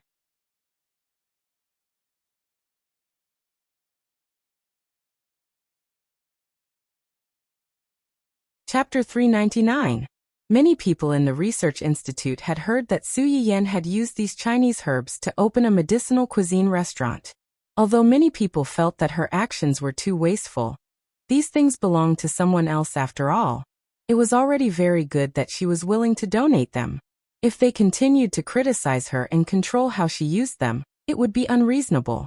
Moreover, the purpose of discovering the use of these herbs was to nourish the human body and allow people who had been tortured by illness to regain their health. Although Su Yiyan's actions were selfish, they did benefit the public. Most people agreed with her in their hearts. Therefore, when they heard the whole story from their colleagues, many people could not help but feel a little angry. Just as Hua Chenhuan said, the Chinese herbs used by Su Yiyan had been tested in the research institute. She could be considered half an insider. Wasn't bullying Su Yiyan so blatantly the same as bullying the people in the research institute? As a research department that was xenophobic and protective of its own people, the researchers in charge of this area immediately said that this was a small problem. As long as the inspection department released the specific data, they would follow up and clarify. Su Yiyan breathed a sigh of relief when she received a positive reply. Next, they just had to wait for the final test results of the samples that were taken back. With Qin Yang around, the few people who took the samples did not dare to fool around. The test that originally took 4 to 5 days to complete was given the results on the 3rd day. The herbs used in Su Yiyan's shop were all grown in her system space. The quality was naturally much better than those grown outside. Therefore, most of the medicinal cuisine in her shop had reduced the amount of medicine or diluted it. Even so, the effectiveness was still amazing. The inspection department took a lot of samples. The list was enough to fill a piece of paper. The rows of reports were dazzling. Some people who were not very patient could not take it after reading a few lines. They clamored to find a class representative. In the end, a class representative who knew about this jumped out to clear their doubts. At the beginning, he said a lot of technical terms that they could not understand. In the end, he gave an easy-to-understand summary. To put it simply, there are indeed drugs added to the food. However, these drugs are not good for the body. In fact, not only are they not harmful to people who are sick, they even have a certain therapeutic effect. With this explanation, the keyboard warriors who had been scolding Su Yiyan, the internet celebrity food anchor, and the carnival restaurant for treating human lives like grass, were all stunned. Did they scold the wrong person? Some of the people who realized that they might have been led astray shut their mouths silently. Some of the people who hadn't reacted and felt that they had been slapped in the face were angry. They really insisted on the point of adding drugs to the food and continued scolding. Not long ago, when the entire internet was blacklisted, some people wanted to fish in troubled waters to gain popularity. One after another, they stood up and said that they felt unwell after eating the food in the Eater restaurant and were hospitalized. This proved that the Eater restaurant was a black-hearted restaurant. Of course, such comments were completely discredited when the Research Institute personally came to the scene and took out the certificate of detailed explanation of all the medicinal herbs used in Su Yiyan's shop. Research Institute. All the herbs in the Carnival Hall are recorded in the Research Institute. They do have some medicinal value. It can be added to food and has a therapeutic effect on patients with symptoms.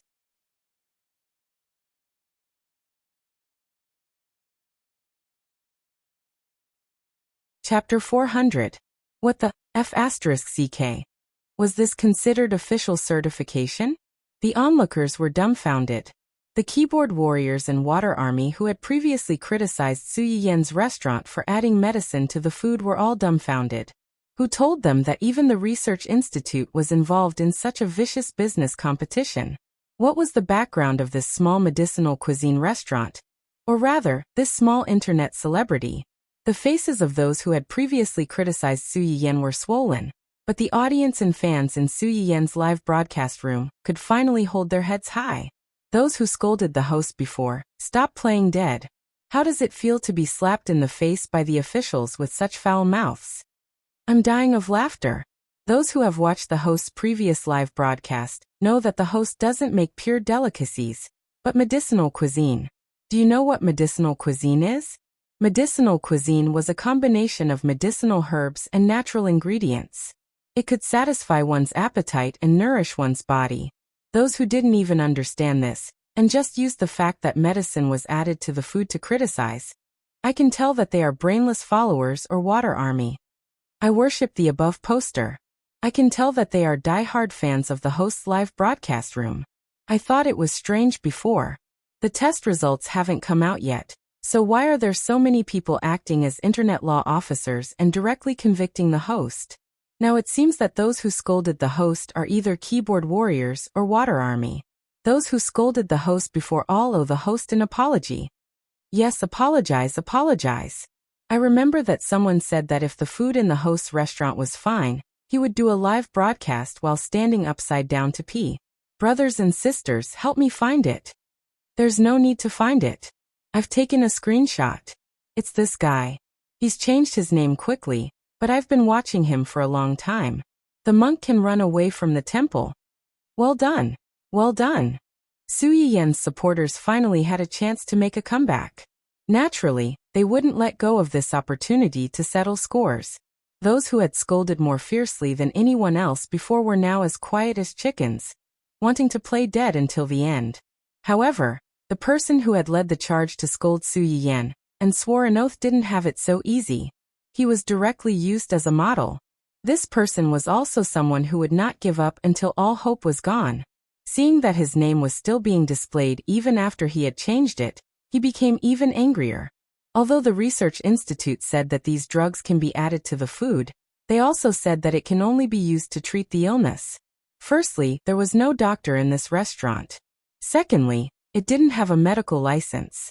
What was the point of pretending to be a fatty? He was simply trying to please the crowd with claptrap, and he was just asking to be humiliated. No matter what, the fact that this shop killed someone is solid proof. No matter how you brainless fans try to wash it, it's all rubbish.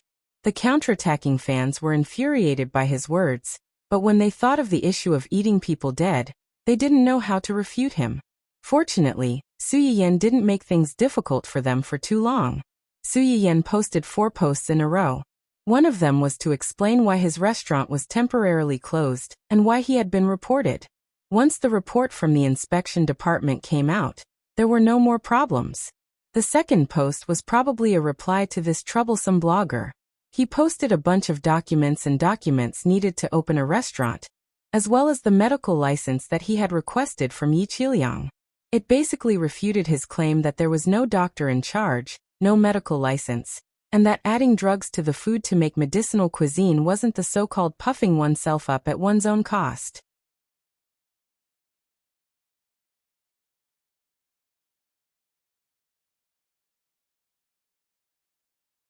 Chapter 401.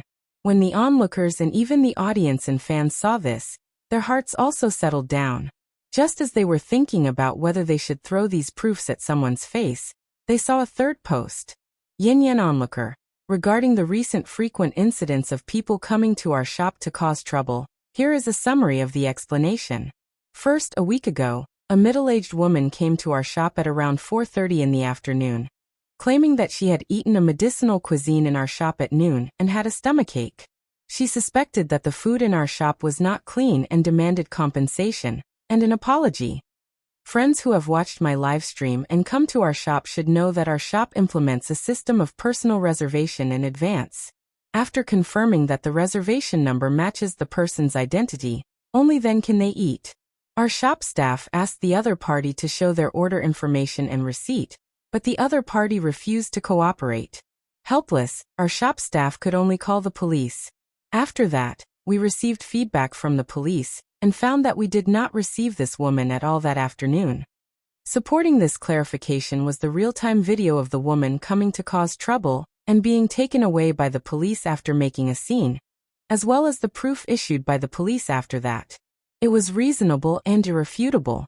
Even if there were still some conspiracy theorists who felt that what Su Yiyan said could be faked, most people still chose to believe it.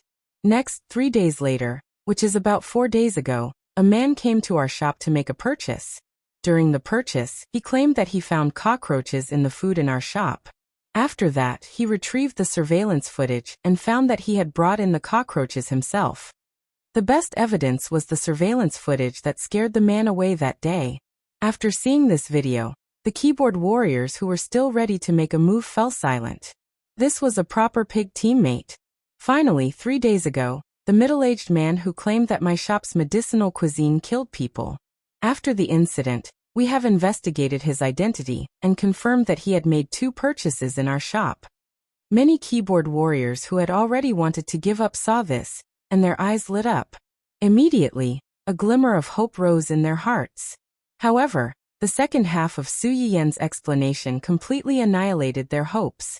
According to what he said, his mother, an old lady in her 70s, unfortunately passed away after eating the medicinal cuisine in our shop. There are 2 fatal points to this statement. First, before this, I have repeatedly emphasized that customers who come to our shop will not take orders. I will only make private medicinal cuisine for you. This medicinal cuisine is suitable for your body and can only be eaten by you. You cannot give it to others.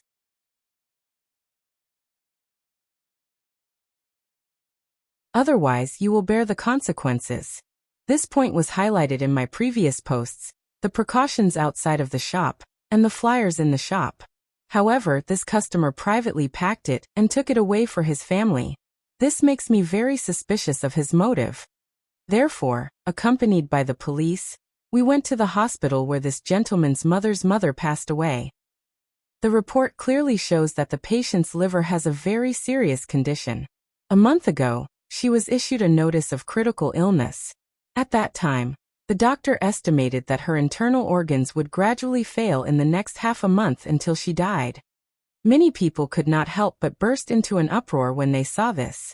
This was an old man who had been given a death notice a long time ago. Now that he was dead, he wanted the restaurant to take responsibility. Wasn't this extortion?